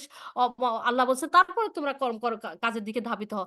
শুক্রবারে কি করবে, কোথায় ঘুরতে যাবে, কোথায় নাটক সিনেমা কি আছে, কোন জিজ্ঞেস এগুলার ধান্দায় থাকে। অথচ আল্লাহ কি দিয়েছেন? ইবাদত করার জন্য দিয়েছেন পরীক্ষা। যেমন শনিবার দিনে এই যে ইয়েদেরকে ইয়াহুদ্দিন নাসারাদেরকে শনিবার দিন দেওয়ার পরে তা বলছেন শনিবার দিনে আল্লাহ মাছ দিতেন। এই যে ইয়ে যে সেদিন তারা মাছ ধরে কিনা, বা আল্লাহর ওই সমুদ্রের মধ্যে মাছ ঐদিন বেশি করে উঠতো। আর নাকি আল্লাহর ইবাদত করে। তখন তারা চালাকি করে আগের দিন মাছ আটকায় রাখতো। তো চালাকি করাতে আল্লাহও তাদের সাথে চালাকি করে সেই তাদেরকে বানর বানিয়ে দিয়েছে। তো এখন জিনিসটা হলো কি যে মানুষগুলি এই যে আল্লাহর ইয়েগুলি পরীক্ষাগুলিকে তারা এরকম করে ২ দিন পরে পরোয়া করে না, বা এরকম অহংকার করেই করে, আল্লাহর সাথে, সাথে শাস্তি দিয়েছেন। আর যদি কাউকে শাস্তি আল্লাহ টোটালি না দিয়ে ছেড়ে দেন তাহলে তার জন্য আরো ভয়াবহ দুঃসংবাদ। কারণ আল্লাহ তাকে তার পাপে মানে একদম চূড়ান্ত সীমায় নিয়ে গিয়ে তাকে চরম শাস্তি দেন। তবুও যাদেরকে শাস্তি দেন তারা সৌভাগ্য এতটুক যে তারা যদি ফিরে আসার সুযোগ, তাদের যদি বোধোদয় হয় তারা ফিরে আসতে পারে। আল্লাহর কাছে তওবা করলে আল্লাহ ক্ষমা করে দিয়ে তাদেরকে আবার ভালো মানুষ হিসেবে, বান্দা হিসেবে কবুল করতে পারেন। সেই সুযোগটা পায়। কিন্তু যখন তারা অহংকার করে, এই যে আমরা যে এখন কোরআনের আয়াতগুলি আমরা যখন শুনি, এই যে এরা কি করেছে শেষ পর্যন্ত আল্লাহ বলেছেন যে ওই যে একটা নগরীতে যায়া ওই একদল অত্যাচারী ওদের মোকাবেলা করার জন্য আল্লাহ বলেছেন যুদ্ধ করার জন্য। তারা বলছে না, ওরা ভয়ংকর জাতি, আমরা পারব না। আর মুসা আলাইহিস সালাম বলছেন যে আল্লাহ আ ওরা ও আল্লাহ তোমাদের সাথে আছেন। তোমরা পারবা। আল্লাহর নামে মাথা নত করে ওই তোমরা ঢুকো নগরীতে। তখন মুসা আলাইহিস সালামকে বলছে, "তুমি আর তোমার রব যায়া যুদ্ধ করো।" কত ভয়ংকর, কত মানে বেয়াদবির কত বড় কথা তারা আল্লাহকে বলছে। তখন আল্লাহ তাদের উপর এত অসন্তুষ্ট হয়েছেন যে বলছে না, তারা ৪০ বছর তাদের ভূমিতে উদ্ভ্রান্তের মতো ঘুরবে। তারা সকালে রওনা দিত ওই তাদের ভূমিতে যাওয়ার জন্য, প্যালেস্টাইনে এটাতে যাওয়ার জন্য। তারা সন্ধ্যা পর্যন্ত হাঁটতে সে সন্ধ্যার সময় তারা দেখত তারা যেখান থেকে শুরু করেছে সেখানেই আছে। কত বড় শাস্তি এটা। তো ওরা কি করেছে? শুনলাম, অমান্য করলাম। ঠিক আছে? আর তাদের মূলনীতি হচ্ছে শুনলাম, অমান্য করলাম। তাদের সাথে আল্লাহর ব্যাপারটা কিরকম ঘটছে? তাদেরকে আল্লাহ সুযোগ দিয়েছেন, বারবারই সুযোগ দিয়েছেন। দেওয়ার পরে তারা এটাকে অকৃতজ্ঞ হয়েছে। যেমন তাদেরকে মান্না সালোয়া পাঠাইছে।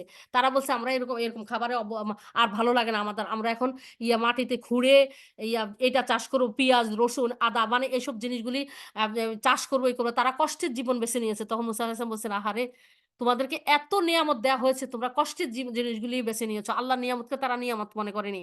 বারবারই তারা বিরুদ্ধাচরণ করেছে আল্লাহর সাথে। আল্লাহ তাদেরকে বিপদে ফেলে তখন তারা মুসা আলাইহিস সালামের দ্বারস্থ হয়েছে। বারবার আবার আল্লাহ তাদেরকে ক্ষমা করে দিয়ে আযাব তুলে নিয়েছেন, আবার অবাধ্যতা করেছে, এরকমই চলতেছিল। শেষ পর্যন্ত আল্লাহ তাদেরকে কঠোর, এই জন্য তারা অভিশপ্ত জাতি। এই জন্য আল্লাহ ক্রোধের চরম ক্রোধান্বিত তাদের উপরে। ওই জন্যই তো আমাদেরকে সূরা ফাতিহা বলা হয়েছে যে এই অভিশপ্ত জাতির অন্তর্ভুক্ত হওয়া থেকে আশ্রয় চাওয়ার জন্য। হ্যাঁ, তারা জ্ঞান থাকা সত্ত্বেও জ্ঞানের সদ্ব্যবহার করে না, উদ্যত অহংকার হয়ে বলছে শুনলাম অমান্য করলাম। আর আমাদের অবস্থা এখন হয়েছে আমরা কোরআন পড়লাম, জানলাম, মানলাম না। যেমন কোরআন পড়তেছে, সূরা বাকারা সূরা পড়তেছে, এই যে মানুষগুলি সুদ নিষিদ্ধ, আমরা শুনলাম, জানলাম, মানলাম না। ওদের সাথে আমাদের পার্থক্য কি? পার্থক্য কি? আমরা কোরআনের আয়াত পড়তেছি, আল্লাহর সাথে যুদ্ধ ঘোষণার কথা শুনেও আমরা কিভাবে অবাধ্য করলাম। এরকম জেনা, ব্যভিচার, হ্যাঁ, সবকিছুর কথা চিন্তা করেন। মানুষের ইয়াতিমের হক নষ্ট করা, হ্যাঁ? তারপরে মানুষকে কষ্ট দেওয়া, হত্যা করা, যত অপরাধগুলির কথা আল্লাহ কোরআনে তুলে ধরেছে, মানুষ কোরআন খতম করতেছে, তেলাওয়াত করতেছে, কিন্তু মানুষের হক নষ্ট করতেছে, জুলুম করতেছে, নির্যাতন করতেছে, মুসলিম হয়ে মুসলিম। দেখেন মুসলিম রাষ্ট্র, মুসলিম রাষ্ট্রের বিরুদ্ধে শুধু নিরীহ মানুষকে হত্যা করে, ইয়ে করে, মেরে মেরে ফেলে, যুদ্ধ করে। আবার অমুসলিমদেরকে সহযোগিতা করে মুসলিমদেরকে মারার জন্য। নাউজুবিল্লাহ, নাউজুবিল্লাহ। চিন্তা করেন আল্লাহর অবজারভেশনে যে সবাই আছে, এ কথা সবাই ভুলে যায়। তো এই জন্য বলছে যে অবশেষে যে তার উপর যে চূড়ান্ত শাস্তি নেমে আসে, এটাই কিন্তু শেষ না। আরেকটা সূরায় আল্লাহ বলছে যে সকাল বিকাল কবর আযাব যে সত্যি, এটার প্রমাণ হলো যে সকাল সন্ধ্যায় ফেরাউনকে আগুনের সামনে উপস্থিত করা হয়, মানে শাস্তি দেওয়া হয়। আর আর ভয়ানক আযাবের দিকে আল্লাহ তাদেরকে ধাবিত করবেন, হ্যাঁ? ফিরাউনের কাউমকে, হ্যাঁ? তো এজন্য এই শাস্তি, দুনিয়ার শাস্তি, যে কেউ যদি উদ্যত অহংকার করে, আল্লাহর আল্লাহর আয়াত প্রত্যাখ্যান করে, আল্লাহর নির্ধারিত হুদুদ সীমা লঙ্ঘন করে, তারা যেন মনে না করে যদি তারা ধ্বংস হয়ে যায়, তারা যেন মনে না করে। এই যে এটা হলো সূরা মুমিনের ৪৬ নম্বর আয়াতে আছে, সকালে ও সন্ধ্যায় তাদেরকে আগুনের সামনে পেশ করা হয় এবং যেদিন কিয়ামত সংঘটিত হবে সেদিন আদেশ করা হবে ফিরআউন কওমকে কঠিনতর আযাবে দাখিল করো। হ্যাঁ, ৪৬ নম্বর আয়াতে আছে। তাহলে চিন্তা করেন, এই শাস্তি শেষ শাস্তি না। যারা মনে করে যে ওরা মনে করতো যে আমরা কিছুদিন হয়তো শাস্তি পাবো, তারপর আমরা জান্নাতে চলে যাব। আল্লাহ বলছেন, আল্লাহ কি তাদেরকে দলিল দিয়েছে? এরকম দলিল আছে যে আল্লাহর পক্ষ থেকে বলেছে যে তারা অল্প কিছুদিন শুধু অবাধ্যতার জন্য শাস্তি পাবে, তারপর তারা জান্নাতে দাখিল হবে? তো আমরা যেন আল্লাহর অবাধ্যতা, এই জন্য ঘুরে ঘুরে এই জিনিসগুলি কেন তুলে ধরা? মুসা আলাহিসাল্লাম, ফেরাউন, নমরুদের কাউম সব তো ধ্বংস হয়ে গেছে। হ্যাঁ, যারা ধ্বংস হয়ে যাওয়ার, এখন যারা আছে তারা যেন এই কোরআন থেকে শিক্ষা নেয়। যা অমুসলিমরা তো তারা তাদের শাস্তি পেয়ে যাবে, কিন্তু মুসলিমরা জেনে শুনে যেন জ্ঞান পাপের শাস্তি না করে। যে বলছে আল্লাহর কাছে সবচেয়ে নিকৃষ্ট হবে যে কোরআন পড়বে অথচ কোরআন পড়ার পরে আল্লাহর বিধিবিধানের পরোয়া করবে না, হ্যাঁ? আল্লাহর বিধিবিধানের যে পরোয়া করবে না, তো সে নিকৃষ্ট ব্যক্তি হবে। তাহলে আমরা যেন কোরআন পড়ি কিন্তু আল্লাহর বিধিবিধানের পরোয়া না করি, এমন এমন দলের অন্তর্ভুক্ত না হই। এটা আমাদেরকে এইভাবে সচেতন হইতে হবে। এটা আমাদের প্রতিজ্ঞা করতে হবে। আল্লাহর সাহায্য চাবো না, শুধু আল্লাহর সাহায্যের পাশাপাশি আল্লাহ আমাদেরকে যতটুকু সামর্থ্য দিয়েছেন, নেক নিয়ত করার চেষ্টা করা, এখলাসের সাথে আল্লাহর সাহায্য চাওয়া, সবগুলি একই সাথে চলতে হবে। নেক নিয়ত থাকতে হবে, আর আল্লাহর সাহায্য চাইতে হবে, চেষ্টা করতে হবে মানে সাধ্য মতো। আর আল্লাহ যেন সাধ্য বাড়িয়ে দেন, অটল অবিচল রাখেন, সেজন্য দোয়া করতে হবে ইনশাআল্লাহ। তাহলে আমরা আজকে আমাদের এ পর্যন্তই। আম যে কথাগুলি হলো, তাহলে যেখান থেকে যে শিক্ষাগুলি আমরা গ্রহণ করি, যেন কোরআন শিখে সহি শুদ্ধভাবে তেলাওয়াত করি। এজন্যই আলহামদুলিল্লাহি রব্বিল আলামিন আমাদের ৭ টা দিনকে আল্লাহর মেহেরবানিতে কিভাবে সাজানো হয়েছে, ২ টা দিন কোরআন তিলাওয়াত সহিকরণ, হ্যাঁ? অল্টারনেটিভ ডে তে। তারপরে ২ টা দিন শব্দে শব্দে কোরআন বুঝা, হ্যাঁ? কোরআন বুঝা, কোরআনে আল্লাহ কি বলেছেন, হ্যাঁ? শব্দ, শব্দ মিনিং বুঝা, যাতে যে এসে আমাদেরকে ওই যে বলছে না, বানানো, বানানো কিছু বলে আল্লাহ সম্বন্ধে কোরআনের ব্যাখ্যা, কোরআনের যে আল্লাহর আয়াতের, রাসূল সাল্লাল্লাহু আলাইহি ওয়াসাল্লামের হাদিসের সংযোজন, বিয়োজন, পরিবর্ধন করে বিকৃত যেন না করে, আমরা যেন বুঝতে পারি। আলহামদুলিল্লাহি রাব্বিল আলামিন। আমরা যেন এইটা করি। হ্যাঁ? সেজন্য আমরা কোরআন বুঝে শুনে পড়বো। আর ৩ দিন এই যে হালাকা, শুক্র, শনি, রবিবার দীর্ঘ আলোচনা, তারপরে প্রশ্নোত্তর পর্ব। যাতে কোরআন অনুযায়ী আমরা জীবনযাপন করতে পারি। আর মাশাআল্লাহ, তাবারাকাল্লাহ, আলহামদুলিল্লাহি রাব্বিল আলামিন, আলহামদুলিল্লাহ, আলহামদুলিল্লাহ সুম্মা আলহামদুলিল্লাহ। আমাদের মাসুম বিল্লাহ শাইখকে উসিলা করে আল্লাহ এখন অনেকগুলি দার্স করাচ্ছেন।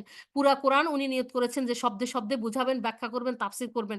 আলহামদুলিল্লাহ। আমি তো ৪ বছর ধরে এটা মনে হয় আমি এখন এই যে দুখান সূরায় আসছি। এখন এতদিনে কত বোনেরা পরে জয়েন করেছেন। কিছু মানুষ আছে আগে থেকে, কিন্তু ভুলে যায় মানুষ। উনি আবার এগুলা রিপিট করবেন যাতে আমরা কোনদিন ভুলতে না পারি আল্লাহর বিধান কি। আমরা যেন বিধান অনুযায়ী চলতে পারি। হায়াতের সময়গুলিতে আমরা যেন উপকৃত হইতে পারি। তাইলে কোরআন যেন কিয়ামতের দিন আমাদের বিপক্ষে সাক্ষী না হয়। কোরআন যেন কবর থেকে আমাদের জন্য সুপারিশকারী হয়। হ্যাঁ? সুপারিশকারী হয়। কারণ রাসূল সাল্লাল্লাহু আলাইহি ওয়াসাল্লাম কিয়ামতের দিন সুপারিশ করবেন। কোরআন কিন্তু আল্লাহর অনুমতিক্রমে এই কবর থেকে আমাদের জন্য সুপারিশ করবে, যাতে কবরটা বেহেশতের বাগান করে দেন আল্লাহ কোরআনের সুপারিশ হিসাবে। হ্যাঁ? সূরা মুলক যেন আমাদের জন্য সুপারিশকারী হন কিয়ামতের দিনে। সেজন্য কোরআন পড়ার পাশাপাশি এই যে ৩ দিন মনোযোগ দিয়ে শুনবো, কত অজুহাত দিয়ে আমরা এই হালাকা থেকে দূরে থাকার চেষ্টা করি। যেখানেই হালাকা হোক নিয়ত করব যে আল্লাহ, আমরা জ্ঞান অর্জন করব, জ্ঞান অনুযায়ী আমল করার জন্য আপনার সন্তুষ্টির উদ্দেশ্যে। তাইলে আমরা বুঝে এই যে এপ্লাই করব কিভাবে, সেগুলোর ব্যাখ্যা, কোরআনের ব্যাখ্যা। তারপরে কোন জায়গায় আমাদের যদি বুঝতে কমতি, ঘাটতি হয়, বিভ্রান্তি হয়, সেগুলোর জন্য প্রশ্ন উত্তর পর্ব। আল্লাহ সুবহানাহু ওয়া তাআলা কি ব্যবস্থা করে দিয়েছেন। এরপরে আমরা যদি এই সুযোগকে কাজে না লাগাই, বা কেউ না আসি, বা আসলেও সেগুলা অনুযায়ী আমল করার চেষ্টা না করি, তাহলে আমরা আল্লাহর সামনে কিভাবে দাঁড়াবো? কিভাবে দাঁড়াবো যে আল্লাহ আমাদেরকে এত নেয়ামত পৌঁছে দিয়েছেন, আর আমরা শুধু সেগুলাকে শুধু উপস্থিতি, শুধু শোনা, এর মধ্যেই সীমাবদ্ধ রেখেছি। আল্লাহর কাছে আমরা দাঁড়াতে পারবো না এই নেয়ামতের। কত মানুষ এই সুযোগ সুবিধা থেকে বঞ্চিত, যারা পাচ্ছে না। যারা নেয়ামত বেশি পেয়েছে তাদের জবাবদিহিতাও বেশি। সুতরাং আমরা আল্লাহর সামনে জবাবদিহিতার জন্য, যাবতীয় নেয়ামতের জবাবদিহিতার জন্য আমরা যেন রেডি থাকি। ঠিক আছে? কি বুঝলাম? আমরা যেন শুনলাম, মানলাম না, বা জানলাম, অমান্য করলাম। এই শ্রেণীর অন্তর্ভুক্ত যেন না হই। আল্লাহ আমাদেরকে হেফাজত করুন। আর হেফাজত নিজেরা হওয়ার জন্য সবটা পদক্ষেপ আমাদেরকে নিতে হবে। আল্লাহ আমাদেরকে বলছেন না? জ্ঞান বুদ্ধি দিয়েছেন হক বাতিল জানার, হ্যাঁ? সত্য মিথ্যা, হ্যাঁ? এগুলা সব আল্লাহ আমাদের সামনে তুলে ধরেছেন। আমাদের শুভ অশুভ পরিণতি সহ সবকিছু দিয়ে দিয়েছেন। কোরআনকে অক্ষত রাখবেন কিয়ামত পর্যন্ত, যাতে আমরা অনুসরণ করে চলতে পারি। কোরআন শুধু তিলাওয়াত আর খতমের মধ্যে যেন সীমাবদ্ধ না রাখি। কোরআন অনুযায়ী যেন জীবনের ঘুম থেকে উঠে ঘুমাতে যাওয়া পর্যন্ত কোরআন সুন্নাহ অনুযায়ী জীবনযাপন করতে পারি। আল্লাহ যেন আমাদেরকে ও সেভাবে আ এপ্লাই করার, সেভাবে কোরআন অনুযায়ী জীবনযাপন করার তৌফিক দান করেন। কারণ ওই যে ৫ টা প্রশ্নের উত্তর দিতে হবে যে কিয়ামতের দিনে, যে কেউ কারো এক পাও নড়বে না। সেটা হলো জীবনের সময়গুলি কি কাজে ব্যয় করেছো? যৌবনের সময়গুলি কি উপায়ে কোথায় ব্যয় করেছো? যৌবনের সময়গুলি কি কাজে ব্যয় করেছো, বা কোথায় ব্যয় করেছো? কি উপায়ে অর্থ উপার্জন করেছো? কোথায় সে অর্থ ব্যয় করেছো? আর এই যে জ্ঞান হইলো, দ্বীনের জ্ঞান অর্জিত হইলো কোরআন, হ্যাঁ? এই অনুযায়ী কতটা জীবন যাপন করেছো? তোমার কাছে জ্ঞান আসছে কিন্তু তুমি মানো নাই। তাইলে এদের শাস্তি হবে। এইজন্য বলছে যে কোরআন পরিত্যাগকারীদের তালিকায় যেন আমাদের নাম না লিপিবদ্ধ হয়। কারণ রাসূল সাল্লাল্লাহু আলাইহি ওয়াসাল্লাম যেখানে উম্মতের জন্য সুপারিশ করবেন, গুনাহগার উম্মতকে যেন আল্লাহ ক্ষমা করে দেন, জাহান্নাম থেকে আল্লাহ রক্ষা নসিব করেন, জান্নাতে দাখিল করেন, সেইজন্য তিনি সুপারিশকারী হবেন। কিন্তু এই যে কোরআন অনুযায়ী জীবন যাপন করার চেষ্টাটুকু যদি না করে কেউ, তাহলে রাসূল সাল্লাল্লাহু আলাইহি ওয়াসাল্লাম কিয়ামতের সূরা ফুরকানের ৩০ নম্বর আয়াত দেখবেন, তাদের বিরুদ্ধে মামলা দায়ের করবেন। মহাবিচারক আমাদের প্রতিপালক আল্লাহ সুবহানাহু ওয়া তাআলা উকিল হবেন, আমাদের মামলা দায়ের করবেন, আমাদের নবী, প্রিয় রসুল, নবী মুহাম্মদ সাল্লাল্লাহু আলাইহি সাল্লাম, যিনি সুপারিশ করার কথা। অথচ পরিত্যাগ করার কারণে এই যে কোরআন অনুযায়ী জীবনযাপন করলাম না, যেন তেন করে চলে চলে গেলাম। যে আর দুনিয়ার ব্যাপারে ওই যে বলছে, দুনিয়া ঠিকঠাক, আখেরাত টুকটাক। এরকম করে জীবনযাপন যেন না করি। আখিরাত ঠিকঠাক, দুনিয়ার টুকটাক। এটা যেন আমাদের ফর্মুলা হয়, হ্যাঁ? যে আল্লাহ যেখানে বলছে যে আল্লাহ তাকওয়ার পোশাকে সুসজ্জিত যেন থাকি সর্ব অবস্থায়। একাকী বা জনসমুদ্রে বা মানুষের সামনে অন্ধকারে, আলোতে, দিনে, রাতে যেখানেই থাকি না কেন তাকওয়ার পোশাক যেন থাকি। যেন যেখানে আমাকে আল্লাহ থাকতে বলছেন সেখানে যেন আমারও আমি অনুপস্থিত না থাকি। যেখানে আল্লাহ আমাকে থাকতে নিষেধ করেছেন সেখানে যেন আমি উপস্থিত না হই, হ্যাঁ? ছোট্ট ছোট্ট মানে দুনিয়াবি ছোট্ট সুখের জন্য, অল্প আনন্দের জন্য যেন পাপে নিমজ্জিত না হই। কারণ সুখ চলে যাবে, সেই বারবার কথাগুলি। সুখটা ক্ষণস্থায়ী, সুখ চলে যাবে, গুনাহটা থেকে যাবে। কবরে যাবে, হাসরে যাবে, জাহান্নামে যাওয়ার কারণ হয়ে যাবে। আবার সামান্য কষ্টের জন্য যেন আল্লাহর বিধান অমান্য না করি। আল্লাহর আদেশ পালন আ আ বা পালন থেকে এবং নিষেধ থেকে নিষেধ বর্জন থেকে বিরত না হই। এই সামান্য কষ্ট চলে যাবে। কারণ দুনিয়াই ক্ষণস্থায়ী, দুনিয়ার জীবনের সবকিছুই ক্ষণস্থায়ী। এই কষ্ট চলে যাবে কিন্তু নেক আমলটা, এই যে নেক আমল থেকে যেন দূরে না থাকি। সবচেয়ে বড় নেক আমল হলো ফরজকারী হলো আল্লাহর হারাম নিষিদ্ধ জিনিস বর্জন করা। হ্যাঁ? আল্লাহ নিষিদ্ধ এ এলাকা থেকে দূরে থাকা। নিষিদ্ধ কাজ বর্জন করা। তাহলে ওই সামান্য ইয়ের জন্য যেন সামান্য কষ্টের জন্য, অল্প কষ্টের জন্য যেন নেক আমল থেকে দূরে না থাকি। কষ্ট দূর হয়ে যাবে, নেক আমল আমার আমলে থাকবে। কবরে যাবে, হাসরে যাবে, এই নেক আমলকে উসিলা করে আল্লাহ আমাকে চির সাফল্যের, সুখের, সম্মানের জান্নাতে পৌঁছে দিবেন। জান্নাতুল ফিরদাউসে পৌঁছে দিবেন। এটাই যেন আমাদের প্রতিজ্ঞা হয়, হ্যাঁ? কারণ এই কিয়ামতের দিন যখন কোরআন অনুযায়ী আমল না করার কারণে রাসূল সাল্লাল্লাহু আলাইহি ওয়াসাল্লাম তার বিরুদ্ধে আল্লাহর কাছে, আল্লাহর আদালতে মামলা দায়ের করবেন যে, "হে আমার প্রতিপালক, আমার সম্প্রদায় তো কোরআনকে পরিত্যাগ করেছে।" তখন কোরআন এসে হাজির হয়ে সাক্ষী দিবে যে, "হ্যাঁ আল্লাহ, তারা পরিত্যাগ করেছিল। তারা আমাকে অনুসরণ করে জীবনযাপন করেনি।" তারা কেউ পড়েছে, কেউ পড়ে নাই, কেউ পড়েছে। ওই যে জানলাম, অমান্য করলাম, শুনলাম, মানলাম না, এরকমের দলে ভুক্ত হয়েছে। আল্লাহ আমাদেরকে হেফাজত করুন তার অন্তর্ভুক্ত হওয়া থেকে। এই মজলিসে এ পর্যন্ত যত উত্তম কথা হইলো সব আল্লাহ সুবহানাহু ওয়া তাআলার পক্ষ থেকে হইলো। সেজন্য সুবহানাল্লাহি ওয়ালহামদুলিল্লাহি ওয়া লা ইলাহা ইল্লাল্লাহু আল্লাহু আকবার ওয়া লা হাওলা ওয়া লা কুওয়াতা ইল্লা বিল্লাহ। সুবহানাল্লাহি ওয়া বিহামদিহি আদাদা খলকিহি ওয়া রিদা নাফসিহি ওয়া জিনাতা আরশিহি ওয়া মিদাদা কালিমাতিহি। যদি কোনো ভুলভ্রান্তি হয় ১ম এ আল্লাহর কাছে ক্ষমা চাই। আর আমার কোনো কথায় যদি আপনাদের কোনো কষ্ট হয়ে থাকে আপনারা আল্লাহর সন্তুষ্টির জন্য ক্ষমা করে দিবেন। ভালো কথাগুলি যেন আমাদের অন্তরে থাকে, আমাদের ম ম মগজে থাকে, সেই অনুযায়ী আমরা যেন আমল করতে পারি। আর মন্দগুলি যেন আল্লাহ আমাদের থেকে ডিলিট করে দেন, আমরা যেন ভুলে যাই। আমিন ইয়া রাব্বাল আলামিন। তো ওয়া আখিরুদ দাওয়ানা আনিল হামদুলিল্লাহি রাব্বিল আলামিন। সুবহানা রাব্বিকা রাব্বিল ইজ্জাতি আম্মা ইয়াসিফুন ওয়া সালামুন আলাল মুরসালিন ওয়াল হামদুলিল্লাহি রাব্বিল আলামিন। সুবহান আল্লাহুম্মা সাল্লি ওয়া সাল্লিম আলা নাবিয়িনা মুহাম্মদ। আস্তাগফিরুল্লাহ ওয়া দীনাকুম ওয়া আমানাতাকুম ওয়া খাওয়াতিমা আমালিকুম। সুবহানাকা আল্লাহুম্মা ওয়া বিহামদিকা আশহাদু আল্লা ইলাহা ইল্লা আনতা আস্তাগফিরুকা ওয়া আতুবু ইলাইক। আসসালামু